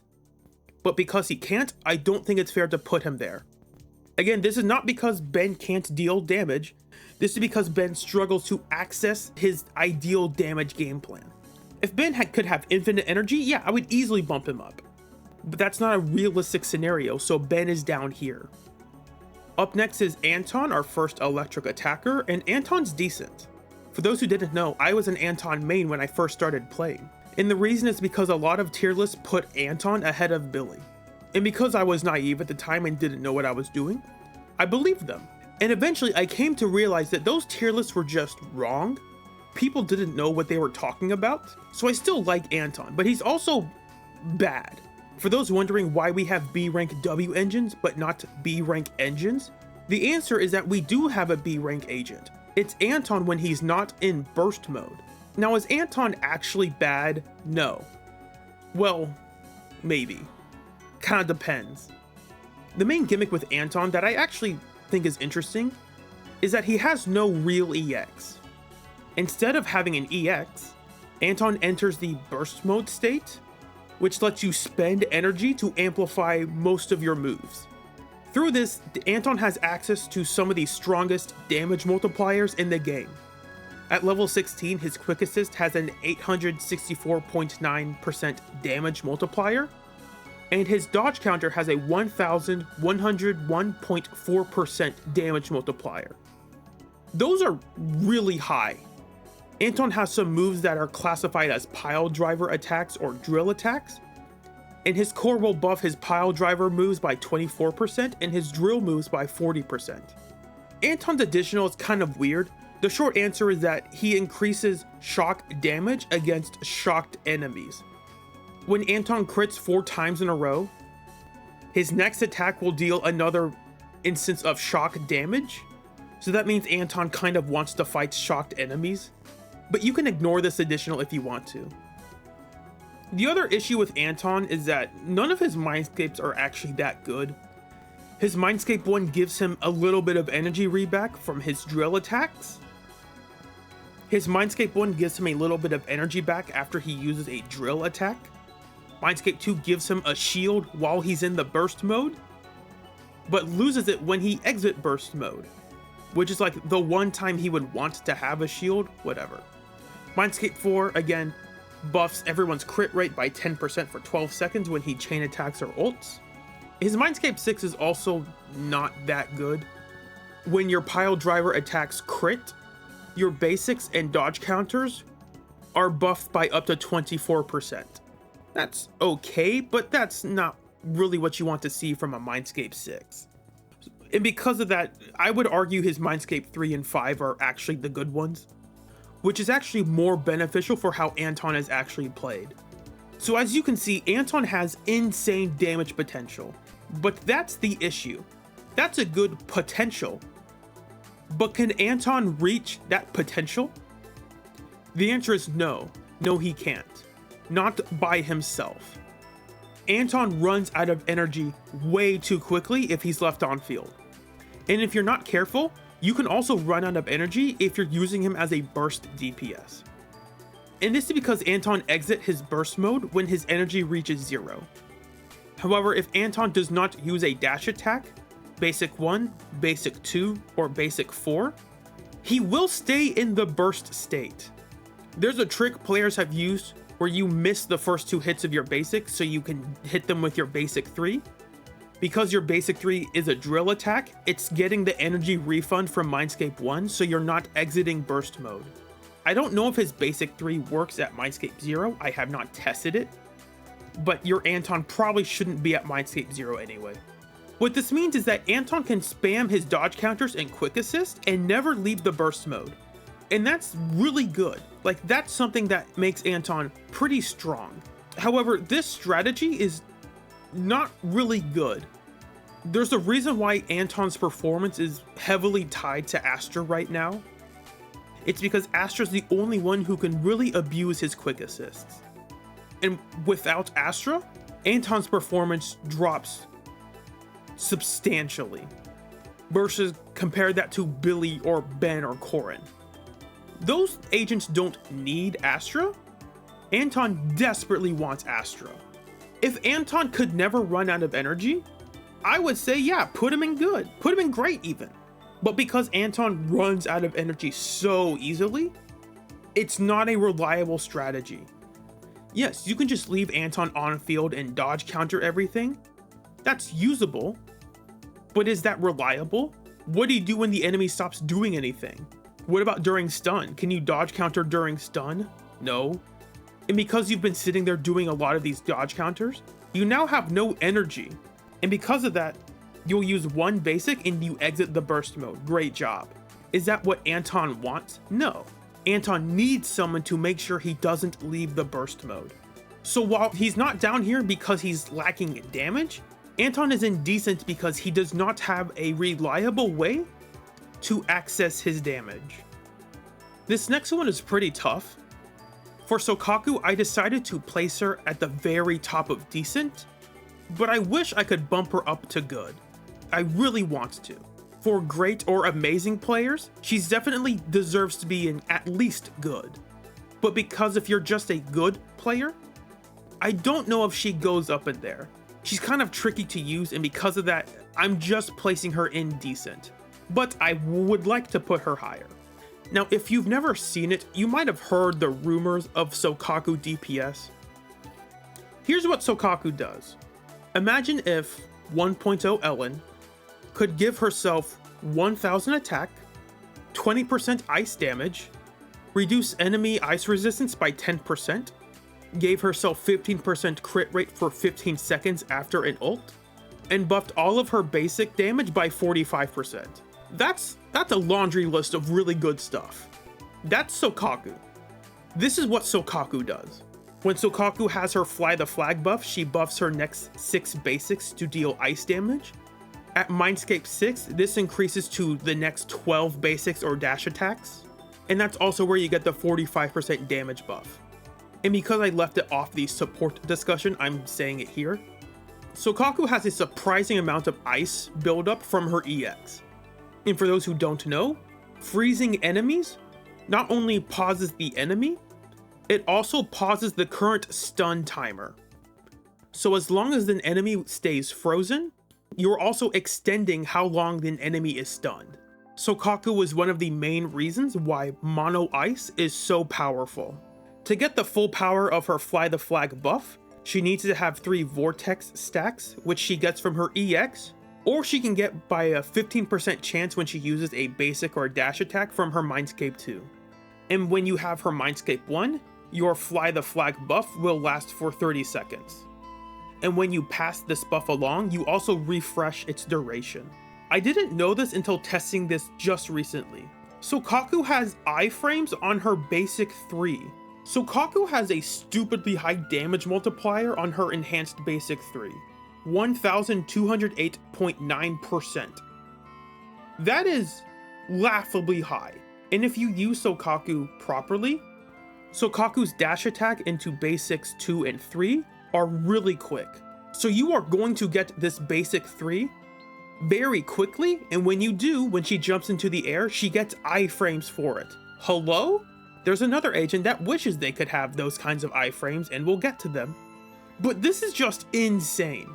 Granted, there's a reason why Soukaku was given the nickname of Slow Kaku. She can be kind of clunky to use at times if you don't know how to use her well. I'm assuming you are good at using Soukaku for this list, but there's a reason the best players don't ever use her chain attacks. They take way too long and don't deal enough damage. Shoutouts to the 1.0 change allowing you to cancel chain attacks. It was really funny using Soukaku against the Marionette twins and asking yourself, wait, weren't they just stunned? What happened? And the answer is they have a 8-second stun timer, and Soukaku took up more than half that time. Soukaku's EX, chain, and ultimate have a pretty wide range, so you can hit a lot of enemies around you. Soukaku's basics are really strong and really fast, but they don't have a lot of range on them. But that's perfectly fine for how much damage they do. I think the bigger issue is that she's not very fast. She has kind of slow movement, and her EX does not give her iframes. It gives her 40% damage reduction and anti-interrupt, which is good because again, your HP doesn't matter until it reaches 0. But because of that, there are times when you can use your EX and just die for it. And because of that, I don't advise using Soukaku in the tower because although anti-interrupt is good, trying to not get hit with Soukaku while using your EX is almost impossible. That is, I think, the one biggest issue with Soukaku. If damage from enemies increases significantly, Soukaku will just die when she uses her EX. And the one problem with her ultimate is that yes, it does give her a 15% crit rate buff for 15 seconds, but about 7 of those seconds is her time doing the ultimate in the first place. So you really only have about an 8-second window to use your other moves with that buff. Overall, if you're trying to get a lot of damage in a very short time frame, Soukaku doesn't do that. Her EX takes a while to hit each one, and her ultimate does take a while to fully finish. But her damage is still very strong and it's very consistent. And again, I wanted to put Soukaku into good, but I don't think I can, at least not for just good players. Moving on to Lucy, I'm also placing her in decent. Lucy's basics start as physical attacks, but they do cycle to fire attacks, so that's kind of interesting. Because Lucy's chain attack is a ranged attack, there are some cool tricks where you can use her chain attack, and before you hit them, you switch to another agent. So you can use more chain attacks than you're supposed to. It's kind of funny. I just triple checked everything, and as of version 2.2, Lucy has the 4th highest damage multiplier on her dodge counter at 728, and the 3rd highest days at 438.5. Anton in burst mode does beat this threshold, and there are 2 other agents that are technically better than hers, and we will talk about them when we get there. If you believe Pridewind's site, for some reason, they have her days 300 points higher than it's supposed to be. Not exactly sure why that happened or how it's been in their system for so long. No, her dodge counter at level 16 is not 738.5% days. That's silly. Granted, her base impact is pretty low, so her real days output isn't as high as others, but it's just funny that her days and damage is this high. What? At Mindscape 1, Lucy's guard boars will give her 2 energy every time they do a spinning swing every 15 seconds. And because there are 3 of them, each one has a separate cooldown. Combined with her energy level ups in her core means she's going to have consistent energy. At Mindscape 2, your chain attack and ult will give the Chiron buff. And at Mindscape 4, it adds the 10% crit damage. At Mindscape 6, Lucy will transform into an artillery mage.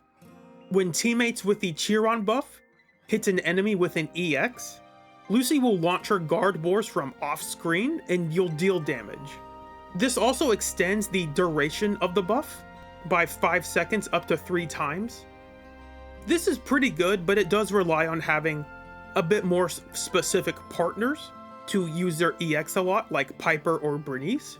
But this is something to note if any future agents have a lot of hits for their EX that count for this. I haven't talked about them yet, so let's talk about the guard boars. They're kind of hard to evaluate. Lucy's guard boars will deal damage consistently. They have 3 different regular attacks they can choose from, and then the spinning swing that deals the most damage. But it's hard to tell how much their individual damage actually matters for fights. From Lucy's core, the guard boards gain Lucy's attack, impact, and anomaly proficiency.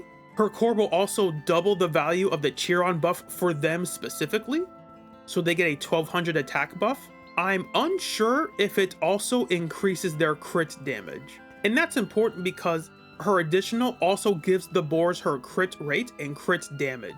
Lucy's EXs, her ults and chains are all pretty powerful as they should be.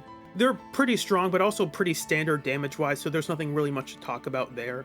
The one issue holding Lucy back, because of how enemies' hitboxes can be shaped, Lucy can just miss with her line drive EX, or because of her Mindscape 6, you can't use her EX to quick assist in properly. She usually doesn't miss with her Flyball EX, which is the one you charge. The Flyball EX also makes the Cheer-On buff last for 15 seconds instead of 10, so that's also another reason to use it. But overall, Lucy does more damage than people realize. If you build Lucy's DPS, which you should, you will be surprised with how much damage Lucy gives. Now obviously she's not going higher because I don't think she deserves to be placed higher, but I think if you give it a shot, you will be surprised by how much damage Lucy can do. On to Piper. I am placing Piper high in good, but not great. Individually, Piper is not as good as another agent we'll see later. She works really well with the team, but individually by herself, Piper doesn't have the edge to push her into great. Piper is an anomaly agent, but unlike another anomaly agent we'll see, she actually has pretty high damage multipliers. As of version 2.2, she has the second strongest assist follow-up at 948 damage multiplier. Her dodge counter is also pretty strong with Piper's core and her Mindscape 1. Piper's core buffs her anomaly buildup based on how many power stacks she has, and because Mindscape 1 increases your power stacks from 20 to 30, you have a 120% anomaly buildup buff. Your Mindscape 2 isn't really that great. Based on how many power stacks you have, it increases the downward hits of your special EX and ult. It basically just buffs the final animations of those moves whenever you let go of special or EX. And surprisingly, Piper has a pretty wide attack range. She hits enemies in a really wide circle around her with her EX and special, and because of that, she can attack a group of enemies pretty well just by herself. Because her dodge counter is a little longer than others, you also get some good iframes from that as well. While you are holding her EX, Piper has anti-interrupt and reduces damage by 40%, and then when you release it, you become invincible. Early on, this was kind of used to cheat the game. I would say that before version 1.4, a lot of enemies just didn't deal that much damage, and so what Piper would do is just charge her EX no matter what the enemy was doing. And because of the 40% damage reduction, Piper was never in any danger of dying. One of the issues with Piper is that she's not as fast as you would want her to be, but when you do have her Mindscape 2, she's perfectly mobile while she's using her EX, and that's the most important part. So that's actually fine. Her mobility is not really that big of an issue. The other issue with Piper is that she's heavily energy reliant. If she doesn't have energy, Piper will struggle to do things, but that's kind of fine because one, her core level ups her energy regen and not her anomaly mastery. So that means you're going to get more energy just naturally. And her Mindscape 4 gives her 20 energy every 30 seconds as long as someone inflicts an attribute anomaly, like an assault or a burn. This is the solution for the problem that Ben has. Ben wishes he could have a Mindscape like Piper's Mindscape 4, but he just doesn't. And even if you do run out of energy, your dodge counters in your basics have pretty high damage multipliers, so they're pretty strong and they will help you generate more energy anyway. And lastly, Piper's M6 is technically not a buff, but it does make her easier to use in teams. As I said previously, Piper is great in teams, but not great individually. So because of that, I don't think I can give her the great placement. However, there's a good reason why Jane struggles to beat Piper, and we will address that when we get there. Piper is, I would argue, currently the strongest A-rank agent. One reason is because the game has been heavily anomaly shielded up until version 2.2. And the other thing is that Piper can very easily access the damage she wants to do, while also having pretty high damage multipliers behind it. Piper's base kit is just really good. Like really, really good. Onto the standard agents. Reminder that standard agents are assumed to be Mindscape 2 because a lot of their Mindscapes that would be in base kits are locked behind their Mindscape 1s or 2s. And it lets them be on par with most of the A ranks we've already talked about. So for Nekomata, she's good. When Nekomata has her Mindscape 1, she is on the same level as Billy and Corin. Nekomata is a capable hypercarry DPS with a pretty good game plan. Her core gives her a 60% damage buff whenever she dodge counters or quick assists, although it is only for 6 seconds. Ideally, the way Nekomata is played is always on field, so you will always use a dodge counter, and then the team she wants, you will always use a quick assist anyway, so that's not like a flaw, but it is something to be aware of. The other benefit to Nekomata is that her EX only costs 40 energy. If you compare that to other agents, Nekomata kind of has one of the cheapest EXs that she can use reliably. And that means that during stun windows, you can use your EX up to 3 times potentially. At Mindscape 1, when Nekomata attacks an enemy from behind, or a stunned enemy, she ignores 16% of their physical resistance. And at Mindscape 2, while there's only one enemy on the field, Nekomata will have a 25% energy generation buff. I'm pretty sure this includes energy regen, as well as the energy you get from attacks, which combined with her low cost EX is really nice. She has a really good range on her dodge counter, her ult, and her chain. All of those moves have a pretty wide range, so you're going to hit a lot of enemies. Now, Nekomata does have a really weird additional. Her additional buffs her EX by 35%, stacking twice, but you have to inflict assaults. Nekomata is an attacker, so you're not going to be inflicting that many assaults with her. It does, I'm not saying it will never come up. You can build a team. If you put someone like Pulchra on the team, you will naturally get more assaults. But overall, it's not something Nekomata will be built around. It's just not good enough for her. Nekomata's basics are also pretty short, and overall, I would say this cat has a weird kit. Please laugh. A third of the time when she uses her basics, she can shoot through enemies to get behind them sometimes, but it depends on how big the enemy is. But that doesn't matter until you get her Mindscape 1 or her W engine, so what's the point of that? Her additional doesn't ever matter for her in her teams, because unless you're running a full physical team, which was a joke in 1.0, there's no way you're ever going to utilize her additional effectively. And with how frequently you can use your EX, you're never stacking this up twice anyway, so it doesn't matter.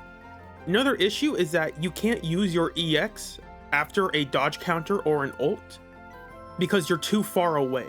So you have to use a basic or a dash attack in between. And because Nekomata does dash through enemies sometimes through her basics, it also will mess up the camera, which can be annoying at times, and especially against specific enemies. Overall, Nekomata is kind of frustrating and at base. She becomes much better with her Mindscape 1, and unlike the other A ranks, Nekomata does have room to grow. A Mindscape 6 Nekomata actually does a lot of damage. So yeah, Nekomata is being placed right next to Billy and Corin. You could argue about which one's over the other, but they're all doing effectively the same thing. Some situations, some characters will outshine others. I would say Nekomata can technically deal more damage than Billy, but less than Corin, but Billy has a better attack range and is better as a solo agent than Nekomata and Corin. They are going to all be placed right next to each other. I don't feel strongly about one being meaningfully better than the other. So if you want to argue that Nekomata is better than Billy, go for it. So where exactly they are to the left or right of each other is not really important. It's kind of weird how all the physical attackers are good, but there has been very little for a physical attackers to do. Odd, wouldn't you say? Well, it's almost like that was an intentional part of the game design, to give us physical attackers and then say, no content for you.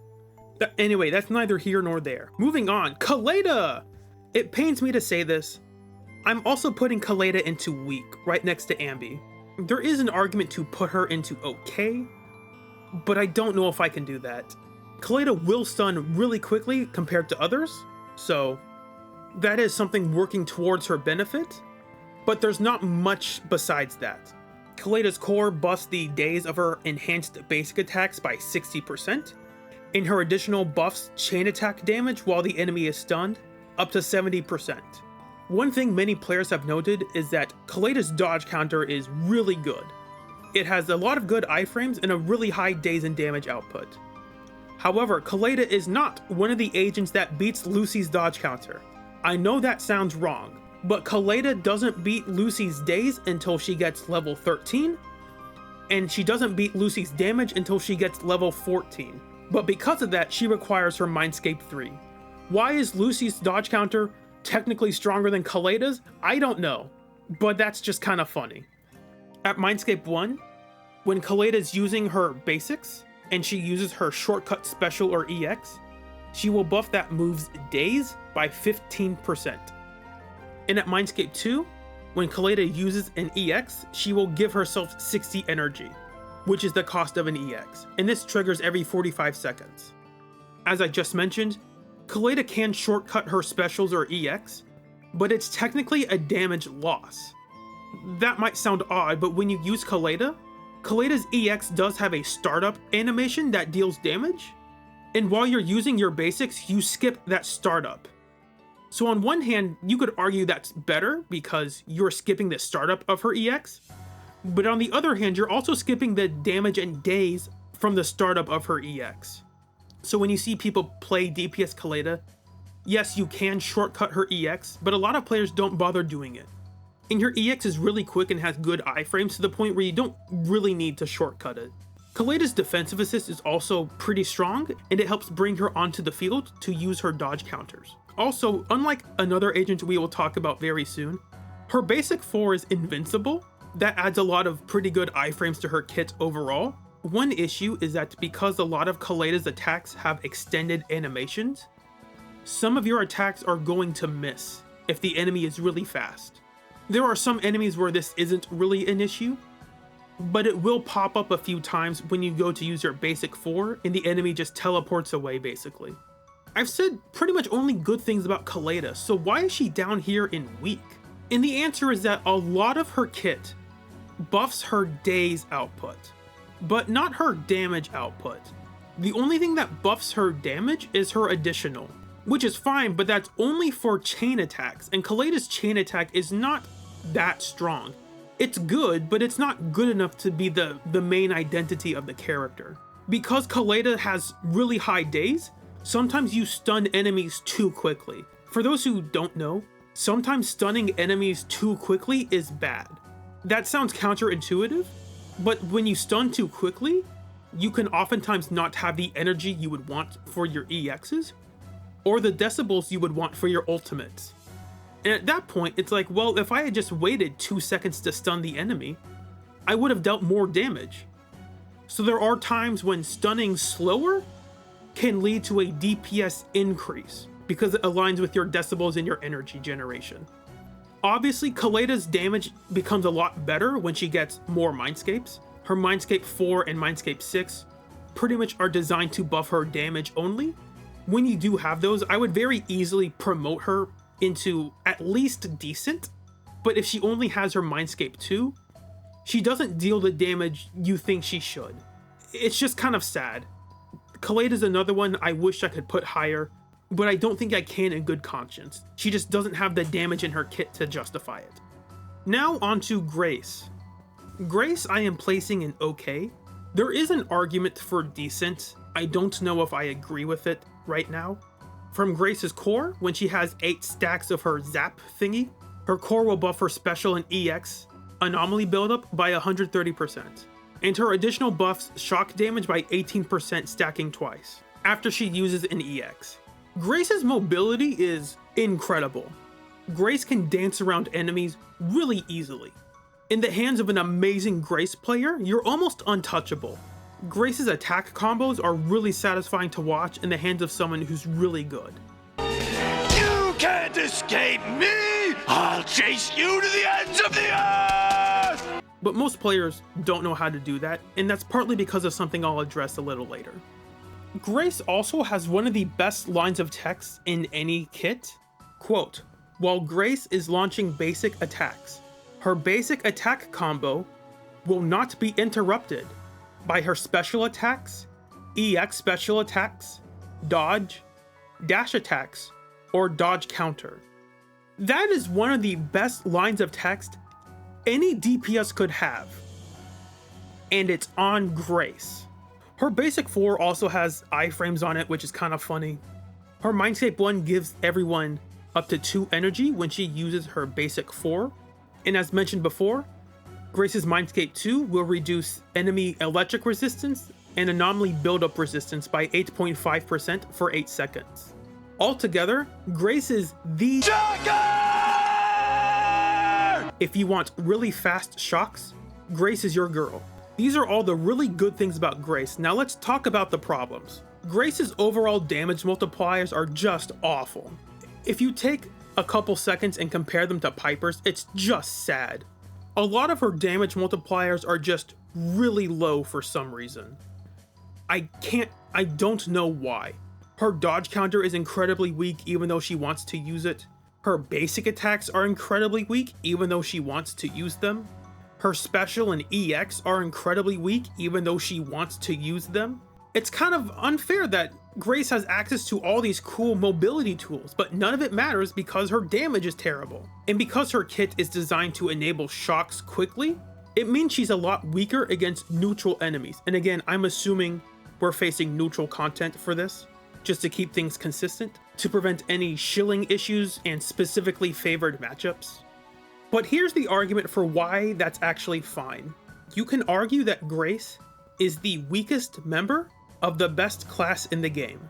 And because of that, when Grace is in a disorder team, even if Grace is the weakest member of the team, Grace shouldn't have many issues getting a lot of shocks, which means you are going to get a lot of disorders with her. If you want to use that argument for pushing Grace higher, that is fine. I am trying to evaluate Grace based on just herself, and all of this together is just... It's not enough! Yes, her mobility is fantastic, but there's not enough damage behind it. You can force her to be a crit DPS. It is functional, and it's funny. I don't recommend it. If you have nothing else to do, it's a fun experiment. Lycaon, he's okay. His core reduces ice resistance by 25% after his EX or assist follow-up. And it also buffs the days of his charged basics by 80%. And his additional buffs the stun damage multiplier by 35%. Mindscape 1 buffs the days of his EX by up to 22%. At Mindscape 2, after he stuns an enemy or triggers a chain attack, Lycaon gives himself 5 energy. The one great thing about Lycaon is that his EX lasts for a pretty long time. And because of that, you just get a ton of iframes from it. So his EX is very safe, and you can use it whenever if you want to ignore whatever the enemy's doing. And because he's a stunner, you will stun faster than normal. But the issue with Lycaon is that if you read his kit, he just doesn't have enough damage. He has a weak dodge counter, which doesn't really help him, and nothing in his kit buffs it. So it's like, yeah, he has a dodge counter, but it's not good, but you have to use it. Kind of like Anby. And while the final hits of Lycaon's charged basics are really strong, good luck getting to them, and if you have to dodge counter before then, you have to start over. Kind of like Anby. You might be noticing a trend that separates the mediocre DPSs from the good DPSs. If you're wanting to be on field and do your basic damage, but your dodge counter is terrible, and your basics aren't quick enough to get to the end of them, and your dodge counter interrupts your basic combo, on one hand, you could argue that's balanced because you have to work to get your damage. On the other hand, there are agents that don't have to put in that work and still get their damage. And that's kind of an issue you'll see going forward when I talk about another agent. That's also why Soukaku is rated higher. You have to charge up her basics first, but afterwards, you get the reward from it and you don't have to worry about it. Whereas a character like Anby has to worry about wasting her buffed basics. Lycaon has to worry about not getting the final hits of his charged basics. And that's kind of an issue. It's that in fights with aggressive enemies, which is most enemies now anyway, you're almost never getting the final hit of your charged basics, which are the ones that deal the most damage. And it's just kind of frustrating. But yeah, other than that, his chain attack is fine, his ult's fine, his EX is actually pretty strong, especially when you charge it. Now, Lycaon's ahead of Anby and Koleda because his core and additional are actually really good. It's just that by himself, his dodge counter is weak, and he'll rarely get the final hits of his basics enough to deal damage. If his dodge counter were better, or if he could skip his first couple basics, he would be a much better DPS. But that's not the character we get, so he's placed in okay. Next up is Rina. As for Rina, Rina's the one I'm really shaky on because I don't have a ton of experience using her, so this placement could very well be incorrect, but I'm going to put her in weak. If you played fighting games, Rina is what's called a puppet character. Instead of directly attacking enemies, Rina is controlling Drusilla and Anastella to attack for her. And because of that, she actually has really good range. Like, her range is fantastic. And on top of that, the damage multiplier on her chain attack and ultimate are really high. With her additional, all electric damage is buffed by 10% while enemies are shocked, and she extends the shock duration by 3 seconds. At Mindscape 2, when Rina switches in, Rina will buff her damage by 15% for 12 seconds, once every 18 seconds. This is a laughably weak Mindscape. So yeah, I mean, extra damage is extra damage, but everyone else's damage buffs are usually better than this. And for a Mindscape 2, this is not good. The issue with Rina is that her attacks are kind of delayed or slow, and because of that, she can have some weird interactions with her attacks. If you try to use her EX to start a chain attack, you're in for a rude awakening. But because her attacks are delayed, after you use her and you switch to another agent, Rina's attacks are still going through while your other agents are attacking. So for instance, when you use Rina's basic 4 or her EX, you can switch to another agent and her attack is still going through while you're still hitting the enemy. And that is good. However, the biggest issue she has as a DPS is that she can't take advantage of her core or her Mindscape 1. Rina's core is actually really good, and her Mindscape 1 just makes it better. But because it's a buff that can only be given to allies, Rina can never benefit from this. If Rina could get something from her core as a DPS, she would be so much better. But she doesn't. Overall, Rina's very much a support. She's not particularly strong as an on-field DPS. She's kind of usable as a sub DPS because her ult and chain attack are really powerful. Unless you create a team designed to ultra buff Rina, Rina's not going to do that well. The other issue that she faces is that when she contributes to electric anomaly buildup, the game looks at her stats for the shock damage. What that means is that when Rina is put in a shock team, sometimes your shock damage will just be lower, unless you build Rina's anomaly proficiency. And that's kind of annoying. Onto the final standard agent, Soldier 11. This might be a spicy take for some of y'all. Soldier 11 is decent. And no, that's not a joke.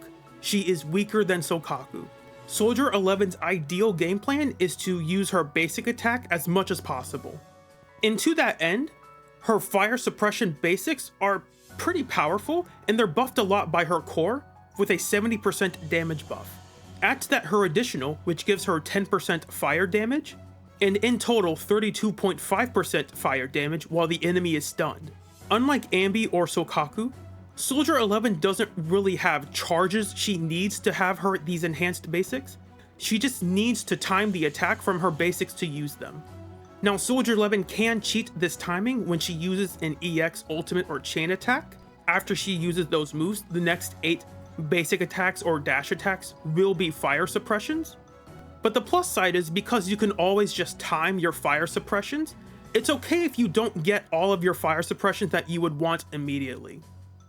At Mindscape 1, when your energy is less than 40, it will be set to 80, and this triggers every 50 seconds. And at Mindscape 2, when you trigger fire suppressions, you buff your basics, dashes, and dodge counter damage by 3%, stacking 12 times.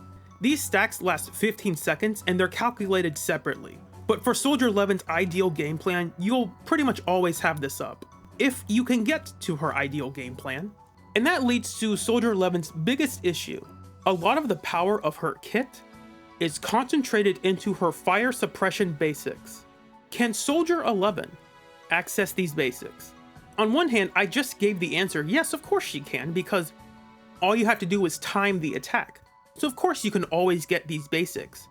But the real answer is no, because the one basic you really want to use, basic 4, is not accessible when enemies are attacking you. It's just not realistic if the enemy is not stunned. And this is Soldier 11's biggest problem.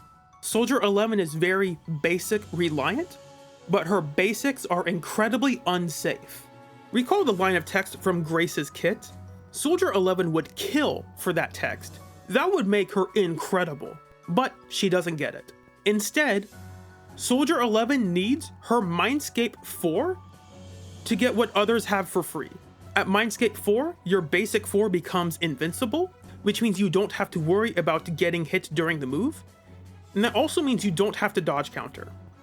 Compare her basic 4 to Ben's basic 3, Koleda's basic 4, Soukaku's basic 3, Lycaon's basic 4, Corin's entire kit, Billy's entire kit. These characters just get iframes. Where are Soldier 11's iframes? She doesn't have any outside of her EX and dodge counter. Congratulations, most everyone has that. So all in all, this means Soldier 11 is rarely doing her basic 4 because you need to dodge counter. If you time it correctly, you can perfect assist while using basic 4 so you don't have to worry about that. And your dodge counter is decent, but it's not the move that's getting heavily buffed by her core. And that's really annoying. And because you have to start your basics from the beginning, it is the most annoying part of her kit. One thing going for Soldier 11 is that her damage multipliers are actually pretty high. Her EX is pretty strong and her ultimate is really strong as well. But again, they're not being buffed by her core, and that's annoying. Compare her core to Billy's or Nekomata's. Yes, Billy and Nekomata technically have a weaker damage buff in their core, but it buffs their entire kit. Soldier 11's is only for her fire suppression basics. And the other big issue is that Soldier 11 has terrible range. If you have ever had to fight a mob with Soldier 11, you have to perform cold fusion. Like, you have to theorize how to create cold fusion and solve multidimensional time travel in order to hit more than one enemy. It's so annoying. Her range is horrendous. Granted, Anby also has really bad range, but because she's a stunner, she can stun really easily. This might be a very contentious statement. I would argue that among all the characters, Soldier 11 has a very low skill floor and a very low skill ceiling. Now, please don't hear something that wasn't said. I am not saying that this is bad. The skill check with Soldier 11 is, can you play a rhythm game while dodging enemy attacks? And the answer is 1, yes, because you can always be a little late. They're pretty easy to time. And then when you use her EX ult or chain, you never have to worry about her timing. So the one thing she asks of players is actually pretty simple to do. Granted, if you're brand new, it's a struggle, but if you are good at playing her, you should be able to do this very consistently. And I say she has a low ceiling because once you are able to do her fire suppressions, what else is there? What other cool, interesting tricks can this character do? Can she use a bunch of iframes to, well, no, she doesn't have any until Mindscape 4. Can she do some cool tricks with her EX? No, not really. She doesn't have enough range on it to hit multiple enemies. Can she do something cool with her chain? It's like, yeah, you can do some things so you get double chain attacks with Soldier 11, but her chain attack isn't specifically powerful. There's just not a lot of room to maximize your skill expression with Soldier 11. I'm not saying you can't do cool things with Soldier 11. She does not get the cool, flashy stuff that other characters are able to do that make them stand out. There's just a relative small difference between a good Soldier 11 player and a great or an amazing Soldier 11 player. Compare that to a character like Billy or Corin, there's a pretty big difference between them. Soldier 11 doesn't really have that. Now, I actually like Soldier 11 and I want to put her higher, but she doesn't belong there. Just compare her to Billy or Corin or Nekomata. What does she have going for her that's better than them? The only thing I can think of is that she's a fire agent. We are evaluating characters against neutral content, which is pretty much what physical agents have had to suffer with the entire game. If they made a physical version of Lighter, who buffed physical damage instead of ice damage, Billy, Corin, and Nekomata would perform so much better than Soldier 11 with the exact same teams. It's not that I think Soldier 11's bad. If she were bad, she would be placed in bad. It's that there is not a good opportunity to execute her game plan. Back in 1.0, enemies weren't as aggressive, so you could use her basic 4 pretty consistently. But now because enemies are hyper aggressive, that's not an achievable game plan for Soldier 11. In Hollow Zero, when you talk to Soldier 11 and you get the buff from characters, Soldier 11's buff lets her use her basic 4 after a dodge counter or a dash attack. That would be really good. If she could have that in her base kit, whoo, that would solve a lot of issues. But she doesn't. So no, she doesn't belong in good. She has weaker iframes than Soukaku on the move she wants to use. And Soukaku's buffing her entire kit, on top of her basics. Soldier 11's really only buffing her basics. Let's move on to another agent that's oddly similar. On to the limited agents, we're finally getting there. Let's talk about Ellen. Ellen is decent. Ellen is a 1.0 agent, and there were no changes made to her. People said she was going to get buffed, but it never happened. It does not exist. So we're talking about 1.0 Ellen. Ellen wants flash freeze charges so she can use her ice enhanced basics. And she gets these charges when she uses her EX or her charged dash attacks. Her core buffs her charged dash attacks and her enhanced basics by 100% crit damage. And her additional buffs her ice damage up to 30%. Ellen has 2 different EXs and both of them let her shortcut into her basic 3. Ellen's game plan is to enter the roaming state, and from there you use your charged dash attacks instead of a dodge counter. And she gets the quick charge buff after a dodge or a quick assist. So this kit design is actually really interesting. I like it a lot. It's also incredibly unsafe. Ellen has a build-up phase and a payoff phase. The build-up is getting flash freeze charges, and the payoff is spending your flash freeze charges. But the problem is that the build-up is unsafe and the payoff is unsafe. Ellen does not have iframes on any of these moves. Ellen only has iframes when she is hitting with the charged dash attack, right when the charged dash attack hits, and only then. You don't get iframes on the charging, you don't get iframes after the move finishes. So you had better time it perfectly, or be ready to use an instant dodge counter, or you're going to get hit. And even then, her basic 3 does not have iframes. Yes, it does teleport her behind enemies, but enemies are really good at tracking. So if they swipe you, you're getting hit and the move stops. And so this wouldn't be an issue. It's like, oh, well, if I'm about to get hit, I'll just dodge counter. Here's the problem, Ellen's dodge counter is super weak. Soldier 11 actually had a decent dodge counter. Ellen just trash. It can teleport you behind enemies, and that's okay, but again, what's the point when enemies are so good at tracking you? That doesn't really help. And again, I have to stress this, her dodge counter interrupts her basic combo. So if you want to get the basic 3, but you have to dodge counter, you are wasting stacks on something you now need to build up again. And even after you go through all the efforts to get her charges, you're stuck with only a very small amount. Unless you have her Mindscape 1, which she should have had at her base, you can only get up to 3 flash freezes after your charged dash attack. If you want to get 6, you need her Mindscape 1. It's kind of annoying to work around. If there was a way to do this stuff safely, then yeah, Ellen would be in good, but Ellen is not safe on any of the moves she wants to do. Her power is concentrated into her basics, and it's unsafe. What a shock, she doesn't belong in good. And if you want to be that person, oh, Ellen's actually better, no, she's not. Ellen is slower at getting her stacks than Soukaku, and slower at doing her basics than Soukaku. On top of that, Soukaku's giving herself ridiculous buffs and debuffs on enemies. And Soukaku actually has a good dodge counter, hello? Ellen just does not compete against that. And since Soukaku has double the stacks to work with, it's okay if you end up wasting a couple, and from your Mindscape 2, you regenerate them by just using your basics. You don't need to use your EX.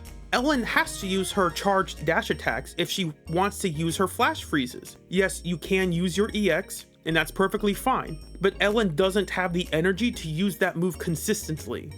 At least with Soldier 11, yeah, her basics are unsafe, but at least you can just time the move to get your fire suppressions. Ellen doesn't get anything like that. And I know this sounds weird. If I could time travel into 1.0 and tell you that Corin is better than Ellen, people would think you're a lunatic. Corin has much more consistent, reliable damage and much better iframes. Ellen does not have the safety that Corin has. What Ellen had was content shield for her and agents shield for her. There's a reason why Lycaon was the best standard support. There's a reason why 2/3 of all the enemies in the game were weak to ice and ether. That does not mean that Ellen is better than Corin. In a meta tier list, that would mean that Ellen is better than Corin. This is not a meta tier list, because the meta is always changing. This is just a tier list. And Corin is better than Ellen. And if they wanted to make Ellen good, they could, I don't know, make her moves safe to use, make her not so reliant on only her basics for her damage output. That's kind of crazy. They wouldn't do that. Moving on to Zhu Yuan. Zhu Yuan is good. She's a burst DPS, but she's actually pretty fine on field. Early on, a lot of people said that she should only be used during stun. That's not true. If you have her on field, she's perfectly fine. Her gimmick is enhanced shot shells, which are buffed basics. Is Zhu Yuan going to escape the fate of our last few buffed basic DPSs? Let's find out. She gets 3 shot shells from Assist Follow-Up, EX, Chain Attack, and Ultimate, and she gets 1 from her basic 4 or 5 and her dodge counter. Her core buffs your shot shell attacks by 40%, up to 80% while the enemy is stunned, and her additional gives her 30% crit rate for 10 seconds after she uses an EX, Chain, or Ult. Zhu Yuan is interesting in that she switches from melee and ranged attacks, and they help give her movement options that a lot of agents don't really have. And because a lot of her attacks are ranged projectiles, they allow for some weird and neat tricks. The biggest thing separating Zhu Yuan from the basic focused DPSs we've talked about so far is that she doesn't have to use her enhanced basics immediately. She can just hold on to them. And that means she can deal her ideal damage anytime it's safe. Overall, her dodge counter is relatively weak, but it's fine enough because it's giving you a shot shell, and that's your main source of damage anyway. Her ult's pretty strong, she has pretty good range on most of her good attacks. The issue is that her kit really focuses on only her shot shells and nothing else. If she could share this buff with some of the other moves in her kit, that would definitely push her damage higher. But overall, Zhu Yuan is just a very good agent. On to Qingyi. I think Qingyi is decent. Qingyi is another basic attack focused agent. Her game plan is to mash basic 3, and then you will hold basic to use what's called Enchanted Moonlit Blossoms. All of Qingyi's electric attacks charge up Flash Connect voltage, and that's the bar you need to fill up to use your hold basic. When you get 100 voltage, you are buffing Moonlit Blossoms with 25% damage and 12.5% daze. Her core buffs the stun damage multiplier based on how many subjugation stacks enemies have. Enemies get them from her basic attacks, and the multiplier goes up to 80%. And this is doubled against normal or elite enemies, but not the big boss enemies. Her additional buffs the days of her basic attacks by 20%, and it gives her up to 600 attack based on how much impact she has. What makes Qingyi stand out is that she has a lot of really good iframes and anti-interrupt. For Qingyi's basic 3, quote, "Using dodge during this period will not interrupt Qingyi's basic attack combo count." That's a line of text Soldier 11 wishes she could have, but she doesn't. The other cool thing about Moonlit Blossoms is that you can trigger a perfect dodge during that, which means you're also invincible. Soldier 11 wishes she could do that on her basic 4. And lastly, her EX lets her shortcut into her basic 3. Wow. Soldier 11 wishes she could do that. The range on Qingyi's basic 3 is really good. She can group up enemies by herself and stun them pretty easily.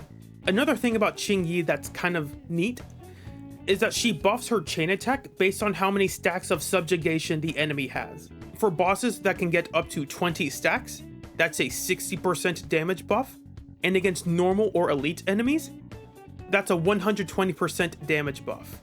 Like the other stunners, Qingyi will stun faster than most other DPSs. The one issue against Qingyi is that she struggles to do anything if you can't stun the enemy. That might sound weird, like that's an issue for every stunner, right? Because Qingyi's most important buff is only usable while the enemy is stunned. So if the enemy is in a state where they can't be stunned, or just have incredibly high daze thresholds, Qingyi will really struggle. The final thing about Qingyi that doesn't affect her placement is that she can be exhausting to play. You have to mash your basic attack to use your basic 3. And that's fine for a while, but if you play her for an extended period of time, it can be tiring.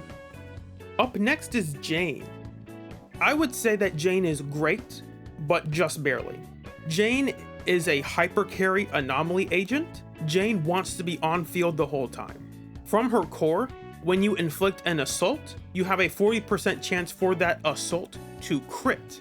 The chance for the crit increases with your anomaly proficiency, and it will always crit when you get to 375 anomaly proficiency. Jane's gimmick is called the Passion State, and it's very easy to enter. By just doing the things the character naturally does anyway, you will enter the Passion State. The Passion State buffs your anomaly buildup by 25% and gives you up to 600 attack based on your anomaly proficiency. It also gives you access to the move Xiao Qiao Jump. Once you get to the Passion State, you will start spending Passion Stream. All your moves will start to consume Passion Stream until it reaches 0. But when you use Xiao Qiao Jump, Perfect Dodge, or Defensive Assist, you will regenerate the Passion Stream even while you're in the Passion State. The good thing about Jane is that she has a really good dodge counter. Jane's dodge counter has a lot of range and it also does a lot of damage. And Jane is one of the few agents who has a better dodge counter than Lucy, 774.2%, which is higher than Lucy's, but only while she is in the Passion State. Speaking of dodges, Jane just gets an extra dodge, and that keeps her really safe, especially in the tower. Your dodge can also pass through enemies while you're in the Passion State. It's a neat little trick. The biggest issue with Jane's kit is that her Xiao Qiao Jump is pretty weak.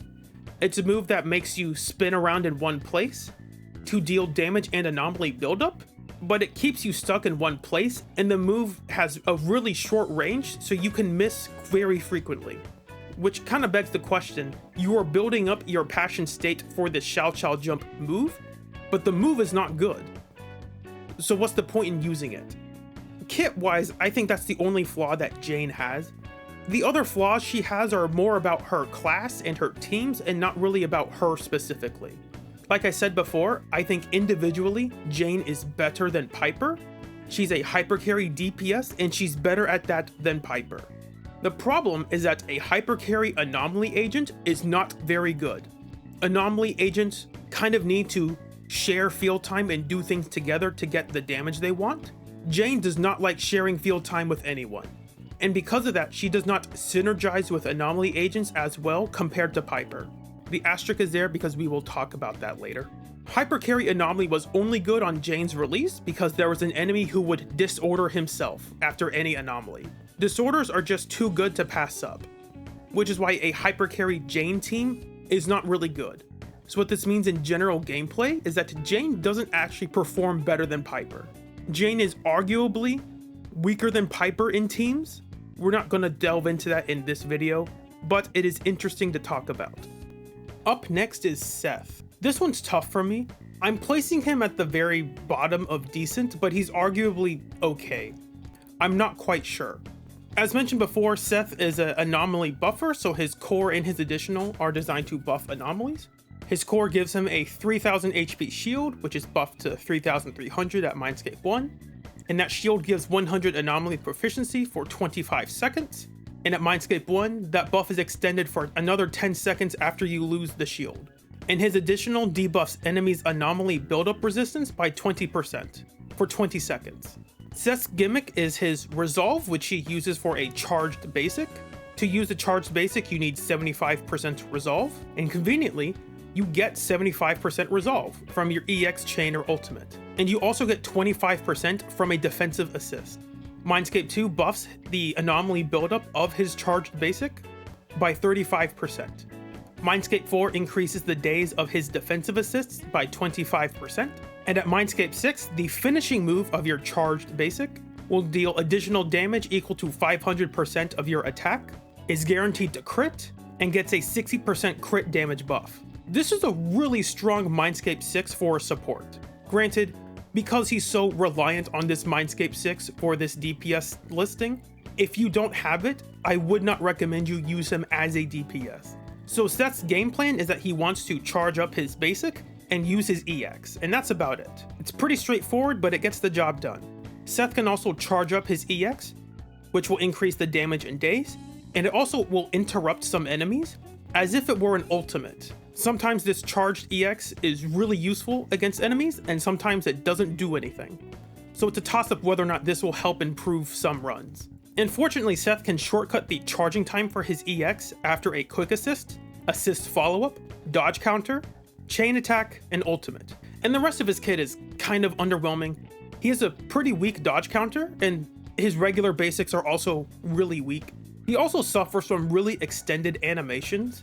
His ultimate actually has a really high damage multiplier, but it takes so long to use. Same with his chain attack. If you want to bump him down to okay because his animations take too long, I actually am okay with that. That's why it's a struggle to place him. But there are times when your charged EX will be very beneficial, because your charged EX is actually really strong. And Seth will usually, not always, but usually have the resources he needs to use either his charged basic or his charged EX whenever he needs to. If you're going to use him, I don't recommend you keep him on field the whole time, so you can take advantage of his defensive assists, which are important to use your resolve. The other issue is that Seth doesn't really have anything outside of his charged basic and EX. Like, Seth's kit doesn't meaningfully buff his damage in a good way. Seth is like a hybrid anomaly crit DPS. So it's kind of weird, which do you decide to build? Do you decide to build for your big shock damage, or you decide to build for your big crit damage on your charged basics and EX? On to Caesar. For now, I'm going to put her pretty high in okay.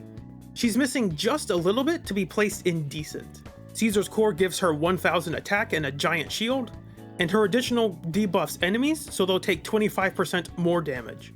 On one hand, Caesar's basic combo is pretty long, while her basic 6 is actually pretty good. But to offset that, you have a giant shield, so you'll actually get to use the final hit of your basic. And obviously, a lot of the power budget in her kit is funneled into her EX. Her EX has two parts called the parry counter and overpowered shield bash. When you trigger a parry counter, you can use your overpowered shield bash without having to spend energy. And if you want to use your shield bash, you can shortcut to it after a dash attack or an assist follow-up. Another part of your EX is called stance switch, and this increases your impact by 20% for 3 seconds, after a perfect block, after retaliation, and after a defensive assist. Retaliation is when you use your special instead of your EX. You still block the attack, but you don't block the damage, so it's called a retaliation. Caesar has an interesting gimmick where she can spend assist points to use a hold basic, and this will group up some enemies, and it will also debuff them with her additional. So all of this is pretty solid and good. The biggest problem with Caesar is that her ultimate is pretty weak. Her ultimate has a high damage multiplier, but it doesn't do anything. For some reason, she gets increased days hitting shielded enemies, but it doesn't have a high days multiplier to begin with, so it's just kind of weird. Overall, I would argue that Caesar kind of suffers from the same issues as Ben. She's a tank DPS, but doesn't have the energy to use her EX frequently. And that's important because Caesar's dodge counter is really weak. And you'd rather not be using your regular special if you don't have to. Now granted, her kit does allow her to stun enemies relatively quickly compared to other DPSs, so that's a plus in her favor, but I don't think it's enough to push her up into decent. Players have been floating around ideas of potential Caesar buffs to make her a better support. My suggestion is to give her something that buffs the team even further when she uses or gains an assist point. This can be from anyone's ultimate or perfect assist, but also from her hold basic. That way there's a payoff for Caesar spending assist points. The other thing I would allow for is let characters keep the shield buff for 3 seconds after you switch off of them. I don't think everyone should get the buff if they don't have the shield. I think that kind of messes with the original character design for Caesar. But I don't think it's fair to punish Caesar for putting her in quick swap teams. And I think 3 seconds is long enough for most agents to do what they want to do while still having the attack buff. This also bypasses our need to make her ultimate do something extra. If you're gaining a buff from using it, that's kind of what she needs. Fun fact, when you have time, look and read at Caesar's Mindscape 6. It's actually a carryover from her early beta kit. If you want to look it up, you can find it on the leak subreddit. She was going to be a crit DPS, her shield was half the size, and it had no attack buff. They then changed her kit to be a functional support, and they moved all that crit stuff in her kit to her Mindscape 6. Just a little bit of neat trivia if you didn't know. The other thing with Caesar is that when Caesar came out, she was the best support in the game. And the context was that characters shared decibels. And that means when one character used their ultimate, no one else could use an ultimate. You were back down to 0 and you had to get 3000 decibels. This usually meant that the only people who would use their ultimates were DPSs.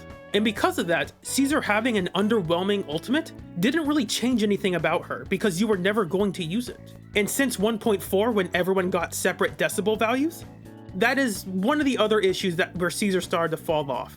Because her ultimate took quite a bit of while and didn't really do enough to justify using, that's a very strong reason for why Caesar stopped performing well. Because now everyone could use their ult, and Caesar's is usually not good enough to use. Although it is a great emergency ult because it reapplies your shield, but other than that, it's not worth using. Next up is Burnice, and I'm putting her in great but on the lower end. If we discard Lucy's Mindscape 6, she's our first off-field DPS. Burnice's game plan is to use her energy or her ultimate to get heat, and after she scorches enemies, she will spend this heat to get afterburns. This damage triggers when anyone in the team hits an enemy, and it has a cooldown of 1.5 seconds. Apart from just having afterburns and what they are listed in her core, she can buff that damage up to 30% if she has 300 anomaly proficiency. Afterburns are also the first attack to be classified as a special attack type. It's called an assist attack, and that might be relevant later. The Chaos Jazz Drive Disc exists to buff assist attack damage, and we'll see going forward whether or not other characters have assist attacks. Continuing on, her additional buffs fire buildup by 65% and extends the burn duration by 3 seconds. Burnice has 2 different EXs. The regular one spends half the energy and allows you to position around enemies and dodge attacks. And the other stronger one is called the Double Shot EX. You deal more damage, fire buildup, and you get more decibels, while also spending more energy. And you can shortcut into the Double Shot EX after a charged basic, an assist follow-up, or a chain attack. The other cool thing about Burnice is that her afterburns can crit, which allows for some really interesting teams and builds. Whether or not they are good is up for debate, but they are usable. She's one of the few agents who can reliably use a 4-piece Infernal Medal and get away with it. And compared to her EX, her basics are very bad. Don't use them if you don't have to. And her dodge counter is also pretty weak. Overall, her damage output is pretty consistent, but she's very reliant on having energy to have heat. Because Miasma refills your energy, Burnice really likes Miasma. Yanagi's great, I think very near the top of it. Her gimmick is that she's a stance-switching, anomaly disorder DPS. That's kind of a mouthful, but she can switch between the Jogen and Kagen stance. The Jogen stance buffs her electric damage by 10%, and the Kagen stance buffs her pen ratio by 10%. While she's in the stance, she will get these buffs, and she will keep them for 8 seconds after switching. And you can switch stances after your special, your EX, or an assist follow-up. Yanagi wants to use her basics 3 through 5 because of the electric buildup, and for the energy generation to use her EX. Thankfully, she can shortcut into her basic 3 after a special, a quick assist, an assist follow-up, dodge counter, ultimate, and chain, which is basically her entire kit. And after you use an EX, for the next 15 seconds, you will automatically skip your basics 1 and 2. The main draw of Yanagi is her polarity disorders that she has on her EX and ultimate. This is a special disorder that deals 15% disorder damage, plus another 3200% based on Yanagi's anomaly proficiency. And the good thing is that, unlike other disorders, this doesn't change the current anomaly. So if you use an EX while the character is burned, they will take the disorder damage and still be burned without being shocked. A neat thing with her special is that you can use it to parry attacks. Not an EX special, just a regular special, which means she has a built-in free parry. You don't need to spend additional resources for this. This marks a trend we will see going forward, and I don't know how to feel about it. From her core after you use an EX, For the next 15 seconds, you buff disorder damage by 250%, and your electric damage is buffed by 20%. And finally, her additional, after you switch stances, you increase your basic anomaly buildup by 45% for 8 seconds. Overall, Yanagi is very good, but this kind of assumes that you can shock enemies, which could become more of an issue going forward as we are getting new enemies that are anti-anomaly. As I mentioned before, her basics aren't very good, but they're kind of just there to help you get energy and decibels and anomaly buildup. She's very close to being placed in Amazing, and I really wanted to, but she's not quite there. But yeah, after all that said, I really can't think of any negatives about her. She has all the tools she wants in her kit. You can use her as a hypercarry anomaly agent, and you will still get disorders, unlike Jane. She just kind of has everything she needs to do well. The only negative thing I can think of is that, well, she wants to shock enemies. And my response is, well, yeah, she's an anomaly agent. Of course she wants to shock enemies. That's a part of the character design. That's just a normal balancing factor of the class. That's not an inherent flaw with her. But yes, if enemies just say, I can't be shocked, then Yanagi can't really do anything. But yeah, if enemies say I can't be crit, like hackers can't do anything either. But yeah, I really like Yanagi. She deserves to at least be in great. Lighter is a fun one to talk about. I'm placing him in decent. When we first saw Lighter in the earliest form of the game, he was coded as an A rank attacker, and his kit kind of shows it. It's very attacker coded, but he became a stunner and they swapped his damage for days basically. Lighter's core is a smorgasbord of nonsense. I hate reading this thing every time I look at it. The core is spend morale, get more impact. That's it. That's all you need to know. If you spend morale, you get more impact up to 20%. Cool. When you're in the morale burst state, when you hit enemies, you reduce their ice and fire resistance by 15% for 30 seconds. And when you hit the finishing move of your basic 5 while in morale burst, you will extend that enemy's stun duration by 3 seconds. As for his additional, Lighter will give the team up to 75% fire and ice damage based on how much impact he has. You don't need to have this maxed out. It's perfectly fine if it's around 65%. That does not meaningfully change much for most characters. While Lighter is in the morale burst state, he will spend his morale. Doing so will buff your impact and give you stronger basic 5 damage multipliers. Lighter will gain morale over time just naturally, and when anyone uses energy. I'm going to say this now, across the board, Lighter's damage multipliers are all pretty low. He has a pretty weak dodge counter, he has a pretty weak defensive assist. All of his basics that aren't his morale burst 5 are relatively weak. So on paper, if you're just reading Lighter's kit, he does not look very good. However, Lighter has a lot of ways to shortcut to his basic 5. And that's really important because that's a lot of your damage. You get into basic 5 after a dodge counter, an assist follow-up, or a quick assist, and you will shortcut to basic 4 after any EX. The other cool thing is that his dodge has a line of text that says, "This skill will not interrupt the combo count for basic attacks." This is kind of like what Grace has, just a little bit weaker. This is really good for positioning around enemies and chasing them down. While Lighter is in the morale burst state, while he's doing his basic 5, he has anti-interrupt and an 80% damage reduction. Damage reduction that high basically means you can ignore most of their attacks. Lighter has his own personal quick assist when he has 75 morale and you switch to him. This will only happen once until he exits the morale burst state, so you will have to exit that state before you can get it again. And as I mentioned before, Lighter has a lot of really good movement options to control the space around him. Lighter can easily reposition himself around enemies while still attacking as normal. And surprisingly, his basic 5 is really wide. So while Lighter doesn't have his own grouping, you can usually hit a wave of enemies with your basic 5 if you position correctly. Lighter's ult is instantaneous. For other characters, you have to press the ult, watch their cinematic, and then watch the move come out. Lighter's is like Ben, where as soon as you press the ult ends. This allows you to not have to wait around if you're using an ultimate to start a chain attack. And that will save time over other agents. Obviously, as a stunner, Lighter will stun faster than other agents. He's still not as fast as Koleda, but that's perfectly fine. If you go through Lighter's entire kit, read what he has line for line, except his core. I hate his core. Soldier 11 wishes she had this kit. Unironically, if Lighter had been an A rank fire attacker, I'm pretty sure he would have been better than Soldier 11, just for the fact that he has so many ways to skip to his basic 5. If I were just making this list based on how easily Lighter can access his DPS game plan, I would definitely put him in at least good, maybe even great. But his low base damage multipliers keep him from being put up very high.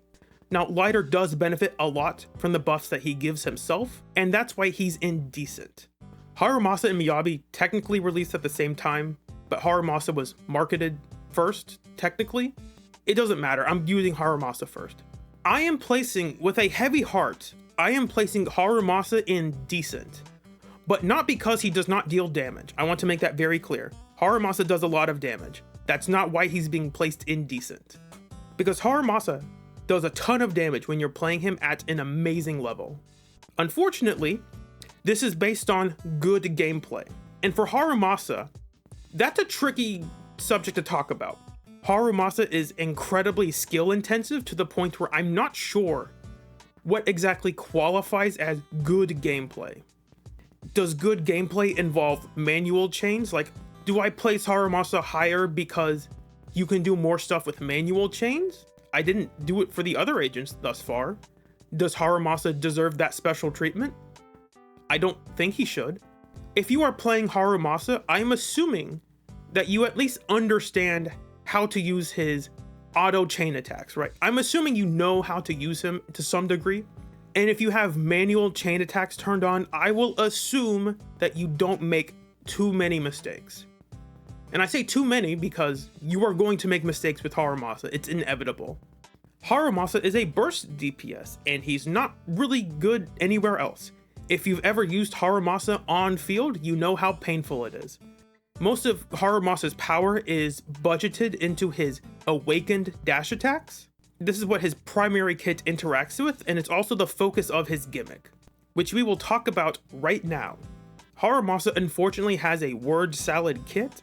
Harumasa has a bunch of keywords in his kit that are really confusing to talk about. The simple explanation is, when Harumasa uses attacks, he can generate electro quivers. When those quivers hit enemies, they gain electro prison stacks. While enemies have those electro prison stacks, they are X marked.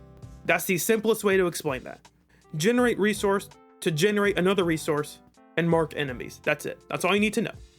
And the summary of Harumasa's game plan is exactly the same. You generate your resource, you mark enemies, and you deal damage. Harumasa can get 6 quivers after he uses an EX or a chain attack, and after any anomaly. For anomalies, there need to be 0 quivers on field for some reason. I'm not quite sure why they would do this. It just makes him harder to play, as if he wasn't already hard enough to play.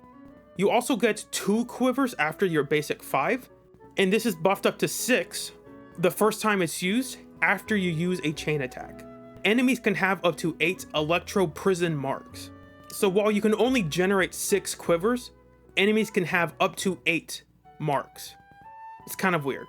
Any extra quivers on field that you generate will automatically mark enemies. So if you use 2 EXs back to back, there will be 6 quivers on field and the enemy will have 6 prison marks. While you have quivers on field, you can also manually mark enemies after a hold basic, or after you hold special after basic 5, your special, your EX, or chain. And what's the payoff for this? It's those awakened dash attacks. These dash attacks consume 2 marks, and you can chain them back to back very easily. And if you read his kit, using his dash attacks back to back will also increase their base damage multiplier. And finally, his core buffs his awakened dash attack crit rate by 25%, and it will give you up to 76% crit damage.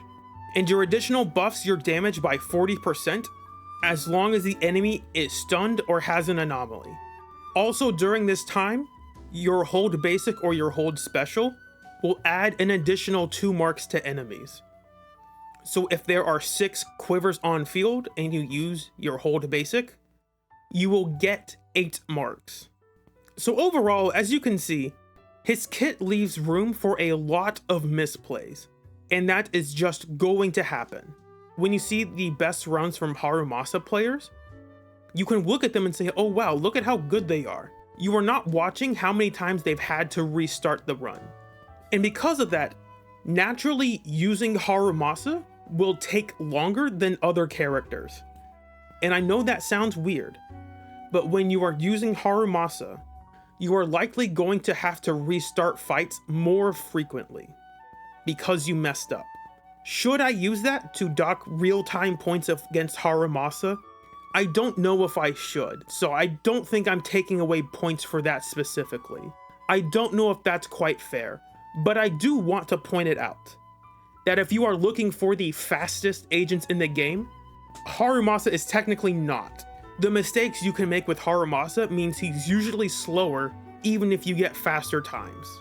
The other problem is that your awakened dash attacks don't have invincibility. They have anti-interrupt and 40% damage reduction, which is good.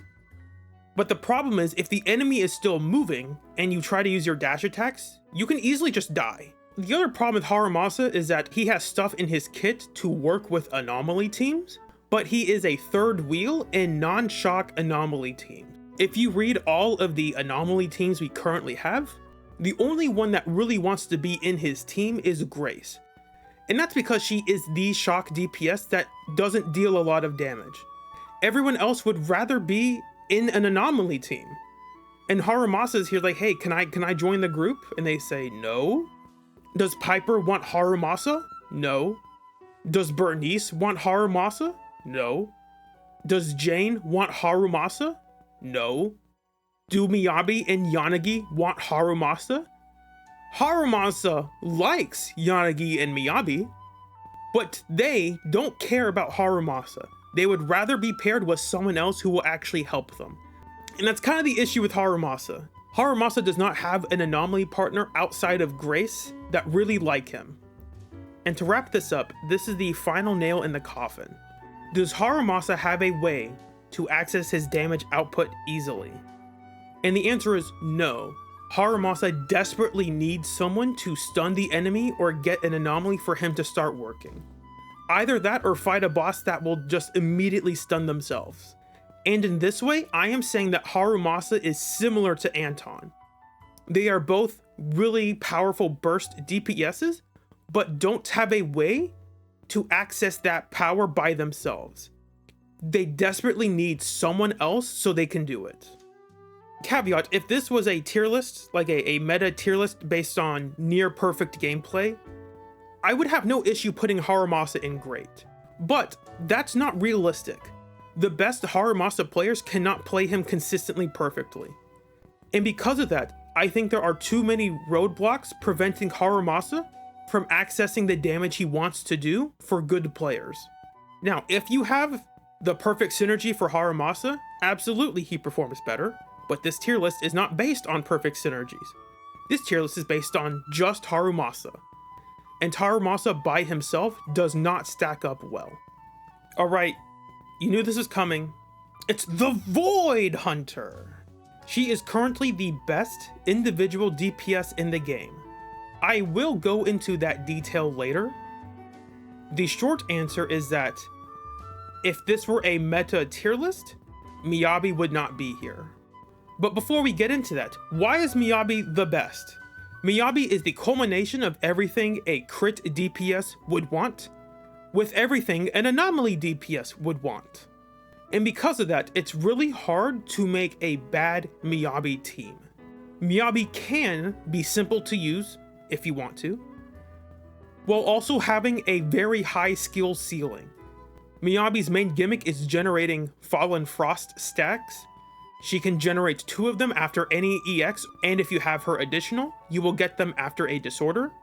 Miyabi will start fights with 3 stacks, and her ult will give her 3 stacks. Miyabi has a special ice anomaly called Frost, because she's the Void Hunter or something, I don't know. And what do you do with these stacks? When you use your hold basic, you can spend all of your Fallen Frost stacks to deal more damage than most ultimates. And just to make Soldier 11 suffer even more, while you're using your hold basic, you are fully invincible. Miyabi's core buffs her Frost buildup based on her crit rate. When Frost Anomaly is built up all the way, it triggers a Frost Bite. and this will deal 1500% of your attack as damage, and the enemy will have the Frost Burn debuff, and while they have it, everyone's anomaly buildup is increased by 20%. This will in turn make disorders easier to get. I didn't mention this earlier, but also in her core, you will get 1 Fallen Frost stack after any anomaly while the enemy is in the Frostburn state. But this has a 10-second cooldown. And to cover the rest of her additional, she buffs her hold basic damage by 60%, and it will ignore 30% of the enemy's ice resistance. That's not all. Miyabi's ultimate, on top of giving her Fallen Frost stacks, buffs her ice damage by 30% for 12 seconds. Her basic 5 will block all attacks, so you don't have to worry about getting hit, and you can shortcut into your basic 3 after a dodge counter. I don't think it says that anywhere in her kit, but you definitely can. Overall, Miyabi has incredible range, incredible movement and attack speed, incredible iframes, and incredible damage output. She also has a ton of teammate options, but that's not being factored into this tier list. Miyabi literally has everything you could ever want a DPS to have. That is why she is in the best, and there's no one else there. However, as I mentioned before, Miyabi is not the best right now, and she probably won't be for a while. If this were a meta tier list, Miyabi does not belong in this. The problem is that the game is trying very hard to nerf Miyabi. And it's working. Miyabi is not tier 0 against any boss in the game right now. Based on the current Deadly Assault and Chiyu defense cycle, Miyabi does not deserve to be in tier 0 at all. There is not an enemy in the game where Miyabi has a strong matchup and who has buffs that are favorable for her. We are also going to enter the Rupture meta, which is very plain and obvious to see. And because a lot of Miyabi's best teams are anomaly based and disorder based, they can always just make that harder to do. The last few bosses, Miasma Priest and the Defiler, are both very anti-anomaly with an Ultra Ice resistance, so Miyabi really struggles against them. Because of that, if you are making a meta tier list, Miyabi does not belong in tier 0. It just does not make any sense. However, this is not a meta tier list, and the meta will change. So because of that, I don't have an issue putting Miyabi in the best because she is the best. Just because the game is working hard to make Miyabi hard to use and substantially weaker, does not change anything about Miyabi individually. Miyabi used to cheat the game by chaining freezes back to back. Freezing enemies also pauses the stun timer, which extends your stun duration. So if you have a team set up to chain your freezes back to back, you greatly extend the stun duration longer than the devs wanted you to. And that's very easy to see when every boss since 2.0 has an anti-freeze built in. You can freeze enemies, but they will immediately shatter, so they will not ever stay frozen. Wow, making ice too strong and having to change the game so enemies can't be frozen? It definitely is a Hoyo game. The fun thing about trying to nerf Miyabi's anomaly teams is that you can still play her as a hyper carry DPS perfectly fine. Obviously it's not ideal, but it's still usable. It should still be fine. Alright, next one. This one's easy. It's Astra and she's bad. Astra is just slow. Her attacks are slow, her moves are slow, and they have really low damage. While she's in the idyllic cadenza state, she's slow. When she's not in that state, she's slow. And all of her damage multipliers outside of her chain and ult are very low. And because of that, the only good move she has is her ultimate. Yes, her assist follow-up is actually okay, but why in the world are you ever using it? Astra can technically group enemies, but it's pretty bad, so it's not reliable. From her Tremolo and clone thrusters, that's not it. Most of the damage Astra does will be while she's off-field through Tremolo and tone clusters, but the damage on them is pretty low. And yeah, if you read Astra's kit, she She is giving herself 20% damage, 25% crit damage, and 1200 attack. And even then, her damage output is just really low. Astra is a bad DPS, which is funny because you build Astra to have a bunch of attack and then she barely deals any damage. Obviously, you can build a DPS Astra team and it can perform decently. That does not mean that Astra is good. Astra is still bad.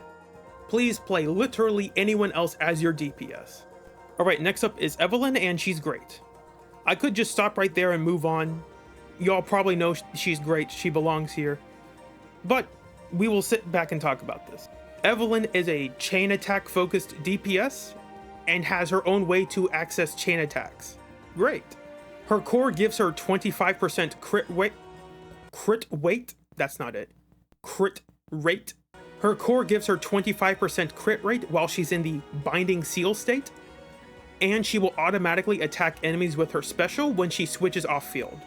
Evelyn enters the binding seal state after her basic 5, and pretty much every move in her kit except dash attack. Her additional conveniently buffs her chain attack and ultimate damage by 30%, and gives them plus 25% higher damage multipliers, while your crit rate is at or above 80%. Evelyn's game plan is to use attacks to get burning embers and convert that into burning tether points. While she has enough burning embers, you can use her hold basic to gain 1 point, and her ults will also give her 1 point.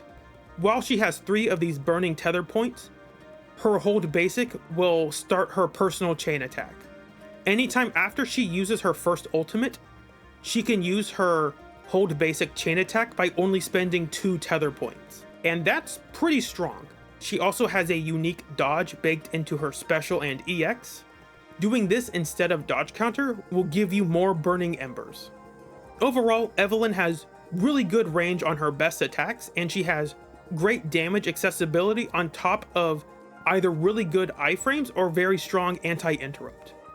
And because of this, I'm placing Evelyn at the very top of great. There is an argument to place her a bit higher, but I think the thing preventing her is that her basics and dodge counter are pretty weak damage-wise, and you kind of have to use your basics.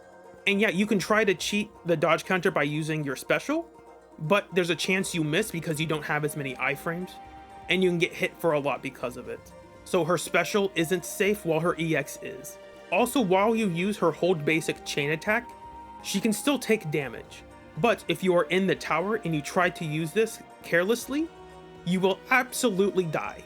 If her hold basic were invincible, I would feel more comfortable placing her into amazing, but because it's not, I don't think I can. She's still at the very top of great, and I think that's perfectly reasonable. Soldier Zero Anby is good, and it kind of pains me to say that. Her attacks apply Silver Star to enemies. It's kind of like a debuff, but not really. It's a mark that's not a mark. It's whatever. While enemies have this Silver Star, she can generate up to 3 white thunder marks from her attacks, and when she uses her special, she will consume these marks to deal extra damage. Her EX, quote, fully charges the silver mark. I'm just saying that because if for some reason they decide to let her have extra marks on enemies, her EX is getting buffed technically. And when she consumes 3 white thunder of the same enemy in a row, it will trigger a thunder smite, which is basically just another instance of the special damage. So the game plan is get 3 marks, consume 3 marks in a row, and get the bonus damage after that. Her core buffs her damage by 25%, and her aftershock crit damage by 30% of her own crit damage. Her additional increases her crit rate by 10%, and while she's the active agent, aftershock damage by 25%. So here's the problem. I'm going to keep this section really brief. There are a bunch of videos out there already detailing the problems with Anby. Anby is really weird to control. When she marks enemies and she uses her special, she cannot control where she goes when she uses the attack. It really messes with the auto-targeting of the move. So if you have an enemy that you would like to dash through 3 times in a row, if for some reason you dash closer to another enemy that has a mark, you will dash to them instead. And because of that, Anby is uncontrollable during her most important move, and that's really bad. Like, that is a huge problem. If they made it so if you locked onto a target, you would only use your special on them, that would be much better, but I don't think they're going to do that, and that stinks. It also makes it weird to attack specific enemy parts. Against the construction complex specifically, you want to attack the legs to break them, but because the white thunder marks don't appear on the legs, they appear on the main body, Soldier Zero Anby will try to attack the main body. Now, it doesn't mean you can't attack the legs, it just makes it harder to consistently attack what you're wanting to attack. Furthermore, her basic 3 pushes her back really far, and it sends her weapons pretty far forward. So what this means is, if you do this move while an enemy is retreating, or against an enemy that is a little bit of a distance away, it will ruin the tracking of your attack, right? Like, you will finish your basic 3, and then you will do a basic 4, standing still. That's pretty bad. It also can mess with your dodge counters, because if you're pushed back by your basic 3 and then you input a dodge, well, you're no longer in the same spot you were before, so that means you now have to readjust how you do a dodge counter. And for some reason, I think while she's doing her hold basic 4, which is when you're dashing through enemies during your basics, I don't think you can use a dodge counter during that time. I don't think you're vulnerable during that time, but it's really weird that you just can't dodge counter. And finally, she has really poor range. Her chain attack is pretty small. Your ultimate, while it is deceptively, has a long range. If you have 2 enemies that are right next to each other, you can just miss, especially if you're against a wall. And on top of that, your chain attack and your EX have pretty weak damage multipliers. Like, these 2 moves that you should be wanting to use are just not good. Now, granted, her chain attack and her EX don't need to have high damage numbers because a lot of her power is concentrated into her special, and that's perfectly fine. It's just something that, man, you wished these moves were better, and they just aren't. They just aren't dealing enough damage. They are setup moves, which is fine, but like, the setup move should do something, and they don't. So on one hand, it's a balancing factor where you are hyper buffing the one move you are going to use. But because we are hyper buffing the only one move we are going to use, we're kind of back again to the Soldier 11 problem. She is hyper buffing one specific move instead of her kit overall. Because her power is so concentrated into her special, everything else in her kit suffers because of it. Now, if these issues that I talked about ever get addressed, Anby can easily be placed higher if she ever gets more things counting as aftershock attacks, or has ways to, actually control herself during her basics against a group of enemies, then I could easily bump her up. But as of right now, there is no reason Anby should be placed among the agents in Great. She does not function at that level. Even if her damage output is technically higher, they have a much easier time accessing their damage than Anby does. As I am recording this, I understand that they are going to buff Soldier Zero Anby, and that's perfectly fine. If you want to be that person, this is 1.6 Soldier Zero Anby, and then we can evaluate 2.3 Soldier Zero Anby later. But I don't think she actually needs that much. She just needs something that actually synergizes with her kit, like a reason to buff aftershocks that aren't just her special, and something in her kit that makes it not painful to fight more than one enemy. Pulchra's will be pretty quick, she's weak. The short version is that her damage multipliers are really low, so no matter what you do, her damage will not be high. But her attacks are pretty fast. The main game plan for Pulchra is to use an EX, an assist follow-up, a chain attack, or ultimate. By doing so, she enters the Hunter's Gate, which give her 5 aftershock specials, but they will only come out when the current on-field agent that is not Pulchra uses a heavy special or an EX. And when she hits enemies with her aftershock specials, or the moves I mentioned previously, she will debuff enemies with the Binding Trap for 15 seconds. This debuff will increase aftershock damage by 30%, and her core buffs her daze by 30% while she is in the Hunter's Gate. This is just for her aftershock specials because you exit that state when you switch back to her. So the only thing it meaningfully buffs is her aftershock specials, and this daze buff only lasts for 6 seconds, so you gotta do it pretty quickly. Mindscape 1 increases her own crit rate by 10%, while the enemies have Binding Trap. This is not a team buff, this is just a Pulchra buff. Mindscape 2 increases her attack by 10% while she's in the Hunter's Gate. Again, that's basically only for your Aftershock specials. Mindscape 4 reduces the energy she needs to EX by 5, and that's actually kind of useful. And Mindscape 6 is the big selling one. It increases the number of your Aftershock specials from 5 to 7. It increases their damage by 15%, and it buffs your core, so the Binding Trap debuff applies to all damage types. In conclusion, yeah, Pulchra's fine, but her DPS output's pretty low. Her ult's pretty low, her chain attack's pretty low, even her special attacks. Mindscape 1 and 2, you might think, oh, they're pretty good. No, they don't. At best, they are decent. And that is her best move, so it's kind of like, oh, like, what's the point? Fun fact, in the early betas, Pulchra had a lot higher damage multipliers, and then they took it away from her, which is probably for the best. If Pulchra had the damage numbers she used to have, she would be too good. It is still beneficial for Pulchra to deal damage because she can be an off-field DPS, but she is not particularly strong at being an off-field DPS. She is a good support, she is not a good DPS. For Trigger's kind of exactly the same. She's pretty weak because she has really low damage multipliers, but she has better iframes. Yes, she has good iframes, but she still doesn't deal damage, so it doesn't matter. Trigger's game plan is to use her hold basic to charge up Purge, and then she will spend Purge to use her Aftershocks.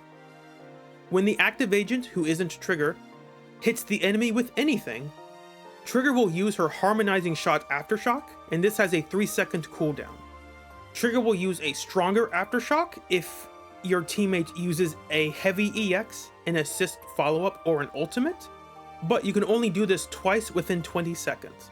When Trigger uses her EX or her ultimate, the Aftershock cooldown will be removed, and she will use as many harmonizing shots as she wants. From her EX, this state lasts 8 seconds and can trigger 4 times, and from your ultimate it lasts 12 seconds and does not have a limit on how many times it can trigger. When Trigger hits with an Aftershock, which is currently only her Harmonizing Shot basic, she increases the stun damage multiplier by 35% for 5 seconds, and this can happen outside of stun. Her additional buffs her Aftershock days based on how much crit rate she has. At minimum, you need to have 40% crit rate to activate this, and the max days buff is 75% when you get 90% crit rate. And I'm going to tell you right now, this additional does not matter. There is not a strong reason to hyper invest into Trigger's crit rate. Getting more crit rate is not going to meaningfully improve your damage, and it's not going to meaningfully improve your days. If you can get her crit rate to above 70, I would say that's pretty good, and you don't need to get higher than that. Her damage across the board is just not high at all. Her EX is useful, but it takes a while to finish. All of her regular basics are pretty weak. Her dodge counter is relatively weak. Her chain attack is actually okay. It's more of a positioning tool to get behind enemies. Your ultimate will fire through a bunch of enemies, so that's something, but the base damage multiplier on it is pretty low. Yeah, you can buff Trigger's days, but only on her Aftershocks. Not her ultimate, not her EX, not her dodge counter, just her Aftershock. I'm sure if you put a crit build onto Trigger and create a team designed around DPS Trigger, you can make it function, but it is not good. Overall, I don't know if I said this previously, the difference between an optimal Trigger without W Engine and an optimal Pulchra is about a 5% damage difference. It depends on the team and the enemy you're facing, but if played perfectly, Trigger is not doing much more than Pulchra.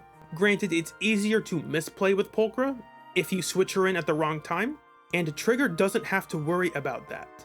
Trigger also used to have higher damage numbers in the beta, and they took it away.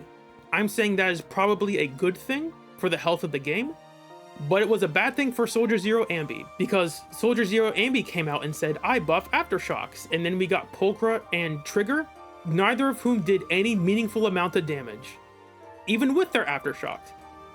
Up next is Vivian. I think Vivian is great. A part of me wants to put her in Amazing, but I think that's really because of how good she is in Anomaly teams and not individually. Vivian has another wordy mess of a kit. You can read all this on screen right now if you want. I typed it out. and I refuse to read it because it's nonsense and I hate this. Instead, we are going to do the summary.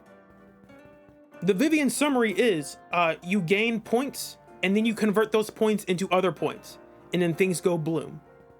The longer one is Flight Feathers convert to Guard Feathers convert to Feather Bloom. And this Feather Bloom damage is how she is buffing anomaly teams.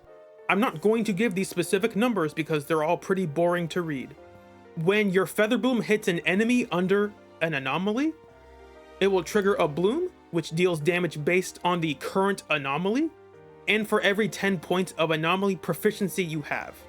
And when your Feather Blooms or your Fluttering Frock suspension hits an enemy under an anomaly, you will give that enemy an Ether Dot, which is damage over time, which is 55% of your attack every 0.55 seconds while the enemy has an anomaly. Her additional automatically lets her use her Feather Blooms when you inflict an anomaly, and then she buffs corruption damage and disorder damage by 12%. In short, she is Burnice but better. She is easier, arguably easier to use, and is not as reliant on her energy. Also, Vivian just given a lot of iframes on her moves. A lot of her moves will auto-complete after you switch off from her, and they gain iframes when you do that. And that's really important. If she didn't have that, she would be much worse to use. But overall, I would say that she is kind of reliant on the team, obviously. It's hard to make a hyper carry Vivian team like you could with Burnice. But her damage output in those teams is really good. So because of that, I'm giving Vivian a high placement in great. Now for Hugo, I'm placing Hugo in good. I did have him lower before, but I'm bumping him up. Hugo is another burst DPS, and that's kind of all he is designed to do, although you could use him otherwise. Hugo gets 12% crit rate and 25% crit damage for 6 seconds. If you have 1 or 2 stunners on the team, you will get 300 or 900 attack. Hugo will buff the base damage multipliers of his EX and ultimate that hit stunned enemies, and this scales based on how much time is left for the stun, and the maximum is 3,400. Also, for every second of stun that was left, you will add 5% more days to the enemy as soon as the stun ends, maxing out at 25%. His additional buffs his chain attack damage by 15%, adding another 35% against normal enemies, buffs totalized damage by 40%, and he will get 20 energy back when he uses his EX against normal enemies, once every 30 seconds.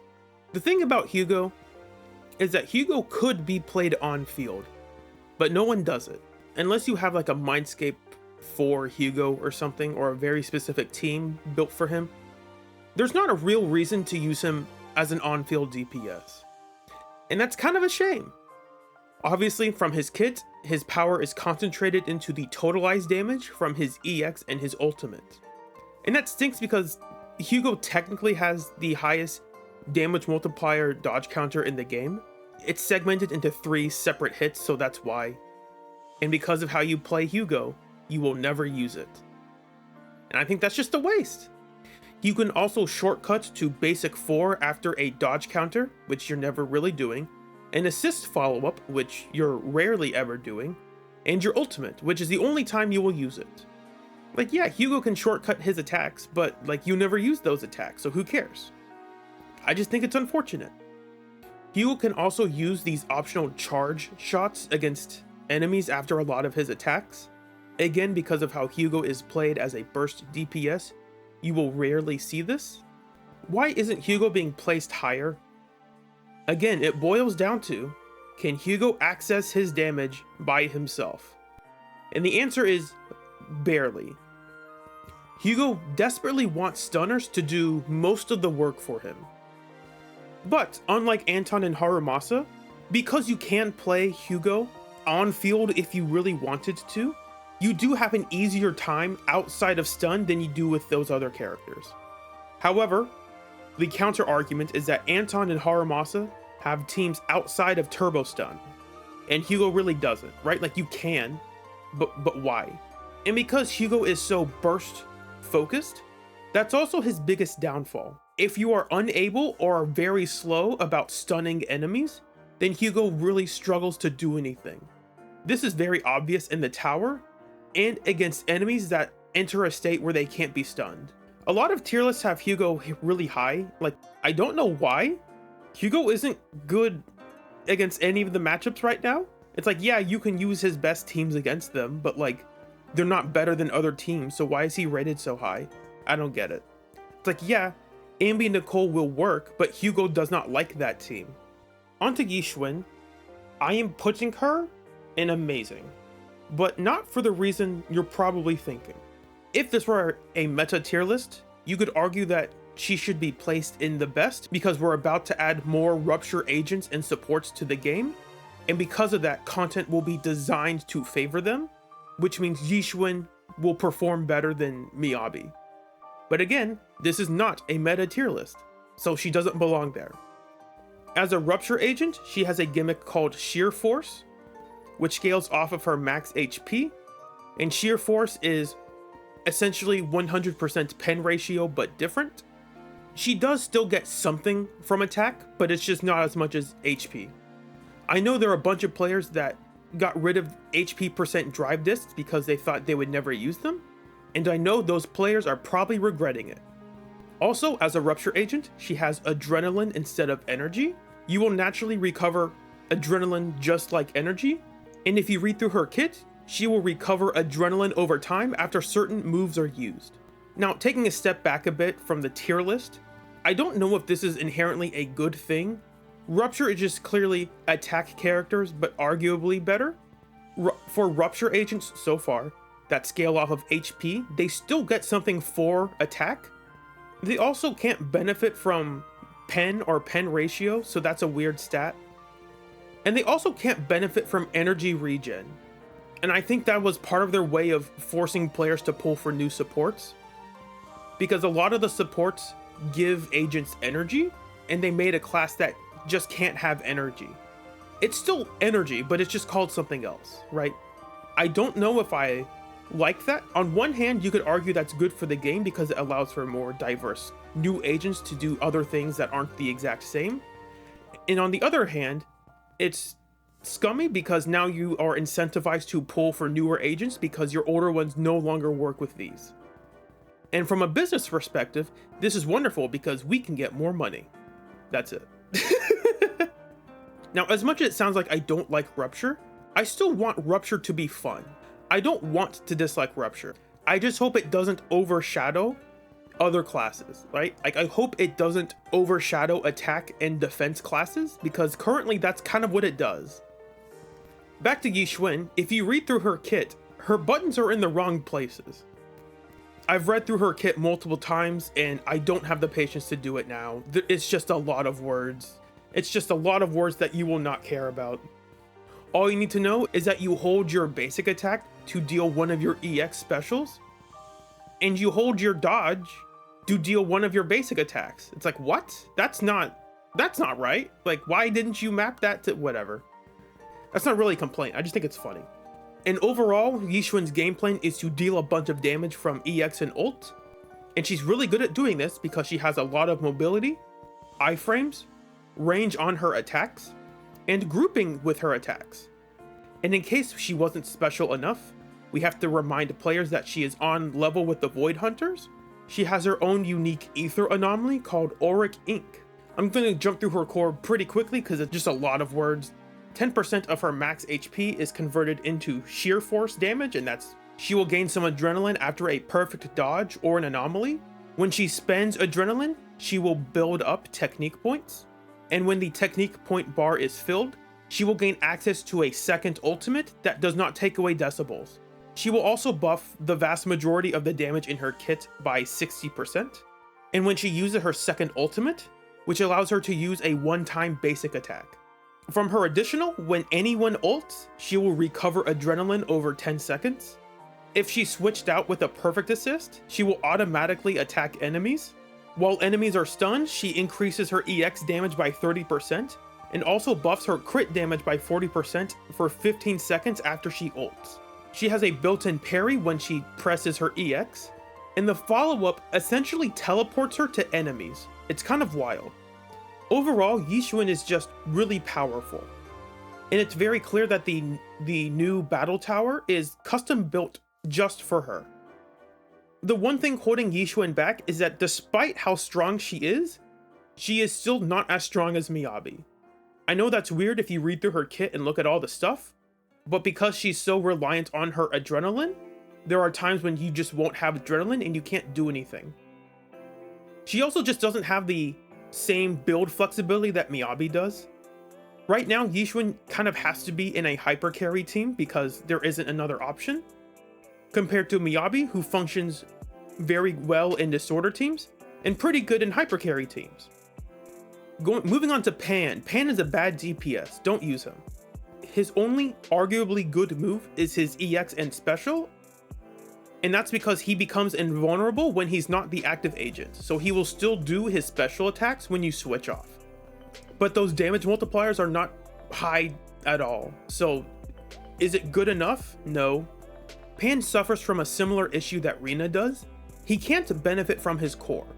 His core will give an ally a sheer damage buff, but he's a defender that doesn't use sheer force. So even if he could get his own sheer force, it still wouldn't help him. Now he does get something from his additional. When his special attack hits, you will debuff enemies so they take 20% more damage for 10 seconds. That's something, but that's not good enough. At Mindscape 1, you buff his additional, so enemies will take 30% more damage. Mindscape 2 just gives you more energy and will extend the debuff of your additional from 10 seconds to 12 seconds. Mindscape 4 will buff the healing he gives when he ults, and Mindscape 6 buffs the sheer force he gives from up to 540 to up to 720. Overall, Pan is pretty slow, his range is really short, and a lot of his moves are just really weak. He has a fast ult, and that's nice, but that's not good enough. He is categorically bad. And I know because that while he's using his basic 4, you can't press dodge. And that's kind of a problem because his basic 4 takes a while, and enemies will like to attack you. So if you do your basic 4 while the enemy is attacking, you better hope it's a move you can use a perfect assist on, because otherwise you are going to get hit. Obviously you can wheelchair Pan to the moon with the right build and the right team around it, but at a base level, Pan is just bad. Now that's not the only character that launched in 2.0, because we also got a new character named Ellen, and Ellen is great. Ellen 2.0 released in 2.0 and she got a lot of changes. Ellen got 2 new basics that deal a lot of damage with a lot of iframes. You can read them below if you want. I don't think I need to explain exactly what they are. If you have Ellen, you already know about these. Glacial Blade Wave is a really strong move that uses 2 flash freezes, and you can shortcut into this move after your basic 3, your charged dash attack, your dodge counter, and after a quick assist. And doing this move lets you shortcut into your basic 3. Icy Blade is a move that will automatically come out after an Ice basic 3, your second EX, dodge counter, and assist follow-up. And it also gives the quick charge buff, so you can get flash freezes quicker. And while that's great and all, I think the more important buff is this next one. When you are using your charged dash attack, you will parry all attacks, and after that parry is done, the move will instantly give you your flash freezes, and then it will instantly give you your flash freezes. This is incredible. They also buffed her core, so the 100% crit damage buff that she would normally have on just her dash attacks or her enhanced basic attacks now apply to her chain, her ult, and her new basics. And if that wasn't enough, they added to her additional that she wants a stun agent, and that's mainly so you can run her with something like lighter or trigger and still have her additional. Overall, these are just fantastic buffs. If you remember back to the problems with Ellen, the build-up for her game plan was unsafe, and the payoff for her game plan was unsafe. And the payoff was just, here are stronger basic attacks, and that was kind of it. Now the build-up is safe because your charged dash attack has all the iframes you could ever want, and now the payoff is safe because your new and improved basic has a bunch of iframes. On top of that, they really spread around the buffs to her entire kit. Before, when you had to dodge counter, you only used it because you had to, not because the move was good. But now when you dodge counter, you will get an automatic Icy Blade, and then you can use your Glacial Blade Wave right afterwards. Stuff like that is really nice. This makes Ellen so much better to play and does so much more damage. And this buff is also really good for people who got her Mindscape 1, which arguably should have been part of her base kit, because now you have a move that will spend 2 Flash Freeze charges. You will want to have more charges to work with, and that's what Mindscape 1 does. So yeah, these changes are really good, and they were clearly designed for players who pulled for Ellen and then eventually quit playing. Because Ellen hadn't rerun since 1.5, and like, why would they buff a character like 5 months later randomly, right? There's no financial incentive for them to do it. They didn't make money off of it. They weren't even running Ellen at the time. They just said, hey, here are Ellen buffs. I think that's neat. It shows they wanted players to be content with the content they already paid for, instead of just overselling a brand new character. I have not seen a ton of DPS Jufufu, so I'm not entirely too sure about this one, but I will say that she is probably decent. Jufufu is an Aftershock stun agent with okay damage multipliers, but some pretty good buffs behind it. Most of her attacks will build up what's called Might and Momentum. Might is what's used for her Aftershock chain attacks. When she has at least 100 Might, she will automatically do it. And Momentum is used so her off-field dash attacks will now deal fire damage and build up Might. Those dash attacks are not coded as Aftershocks. Don't ask me why. From your core, after you use your Aftershock chain attack, everyone gets the Tiger's Roar buff, which increases the team's crit damage by 20%, and when your attack is up to 3,300, this increases to 50%. You don't actually need to reach that full number if you don't have the attack. It's perfectly fine if you settle for 40 or 45, right? Also, while in the Tiger's Roar state, she increases the team's chain attack damage by 20% and ultimate damage by 40%. And it increases her impact by 50. This state only lasts for 30 seconds, but with how Jufufu is played, you can easily maintain this for the entire fight after you get it the first time. And as mentioned before, her additional increases the team's decibel cap by 1000, allowing room to just have extra decibels is always a plus. I would say that overall, Jufufu has pretty good sub DPS potential. You already want to build a bunch of attack on her and crit rate to get King of the Summit, and that in turn gives you a bunch of crit damage. So practically speaking, even if her damage multipliers are not super high across the board, you are benefiting from the passiveness of not having to actually use her the entire time. You can just switch to her for a defensive assist and EX if you want to. And while that isn't the highest damage output you could have, as a sub DPS, it's good enough, right? And I think that deserves at least decent. I'll be excited to see if anyone wants to pair her up with Orphie. I think that would be interesting. Next up is Yuzuha, and I'm putting Yuzuha in okay. I can't decide if I want to put her in decent or in okay.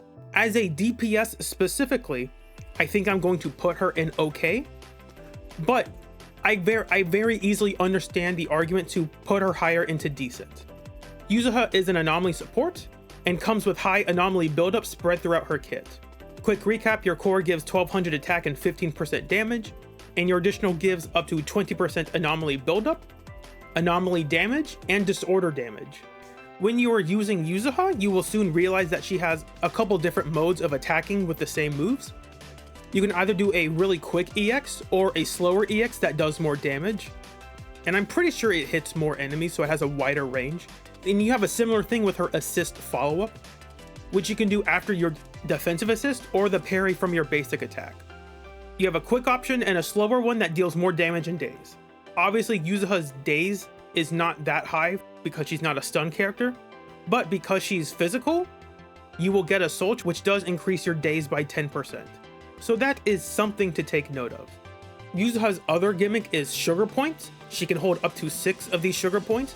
She will get 1 after a basic parry, defensive assist, or chain attack, 2 after an EX or an ultimate, and she will start fights with 3. These Sugar Points allow her to do her Aftershock basics, which in short can match the element of any agent in your team, and this will help you get a lot more anomalies and damage from that. Overall in her kit, I would say she has relatively low damage multipliers across the board, But that's okay because the damage multipliers is not as important as the damage from your anomalies and your disorders, and you will crank them out pretty consistently. Also, Kama, I have to address Kama. Kama will attack enemies while Yuzuha is not the active agent. So if you for some reason you want to hyper carry Yuzuha, Kama will not be on field. Kama does get Yuzuha's attack, but nothing else. So I'm pretty sure he can't crit or deal like any days. We're getting close to the end with Alice. So for now, I am putting her in amazing. Alice is still hard to rank right now because as of right now, we still have a lot of buffs that are very favorable for Alice. So when those go away, where does she place? It could be that she's only belongs at the top of great instead of amazing. So if that's the case, I will drop her. But as of right now, it's a bit hard to separate the two because the only end game that isn't the tower is Deadly Assault and Shiyu Defense. Alice is essentially Jane, but much better. And I know that sounds bad for Jane players, but it's true. Alice is fundamentally a combination of Miyabi and Yanagi. All of her attacks and any assault will generate Blade Etiquette, that's her special bar. She can get up to 300 Blade Etiquette. You're only going to use the move when it's at 300 Blade Etiquette, so anything less is kind of not worth using. Her core gives her like a damage over time. After you inflict assault on enemies, Alice will start dealing damage over time against them. And if you trigger a disorder while they are under an assault, she will increase the disorder damage by however long assault had left to deal damage. The base buff is 18% and it maxes out at 180%. Her core also explains more about Blade Etiquette. You just get it from your attacks and that's kind of all you need to do, and you want to get up to 300 to do your big power move. Also, after Alice triggers an assault, she gives herself 25% anomaly buildup for 30 seconds. Her additional will give her 1.6 anomaly proficiency for every point of anomaly mastery over 140. It also gives you more Blade Etiquette from a disorder and at the start of combat. Now Alice has a charge basic that will consume your Blade Etiquette. This is her big powered Miyabi move that is also kind of like Yanagi's. Doing this move will trigger a special assault called Polarized Assault. It's similar to Frost in that Frost can disorder with freeze. Polarized Assault will trigger a disorder with assault. And in that sense, she's like Yanagi because her best move also gives her her own disorders. Her special comes with a perfect dodge built in that lets you skip to her basic 5. And she has 2 different EXs that she can choose to use if she wants. One of them is, I would say, normal, and the other one deals more damage but takes a bit longer. Both of them have really good range and position her very well. Overall, she has a lot of iframes on her best moves, and she has a lot of big widespread attacks that deal a lot of damage. The reason I think I have her slightly below Yixuan is that Yixuan's built-in parry I think might be a bit better, and it's much safer to use because if you just hold it down, you can wait for the enemy to hit you and then it will go off. With Alice, you have to time yours a bit more, so Yixuan is safer in that regard. But yeah, Alice is incredibly good in hyper carry and disorder teams, and this is the real reason why she's so much better than Jane. Jane's issue is that she wants to be in a hyper carry team, but then she won't have disorders. Alice can give herself her own disorders, which makes her hyper carry potential considerably better. One of Alice's best supports is Nicole. And while Nicole doesn't usually end up in anomaly teams, Nicole is incredibly good in hyper carry teams. Now, granted, this placement is going to depend on how the game goes moving forward. I'm trying to not evaluate agents based on the meta, but if every enemy in the game starts having this anti-anomaly shtick added to them, it is going to impact Alice more than Miyabi, because Miyabi can get away with just being a crit DPS. Alice can't really get away with being a disorder DPS if she can't reliably get disorders. So her placement is tentative and will probably change, and that's fine. I just want this to be as honest as possible. For Seed and Orphie and Magus, I am lumping them together because I have the same points to talk about both of them. As of this time, we're about a week and a half into version 2.2. I don't feel comfortable tiering these characters yet because I don't have a good understanding of how well Seed will function outside of the cycle where she's being hyper buffed. And we also don't have Orphie yet. Orphie has not released. Because of that, I will say that as DPSs, they are probably both at least good, right? Like, that's not... I would expect them to be at least good DPSs.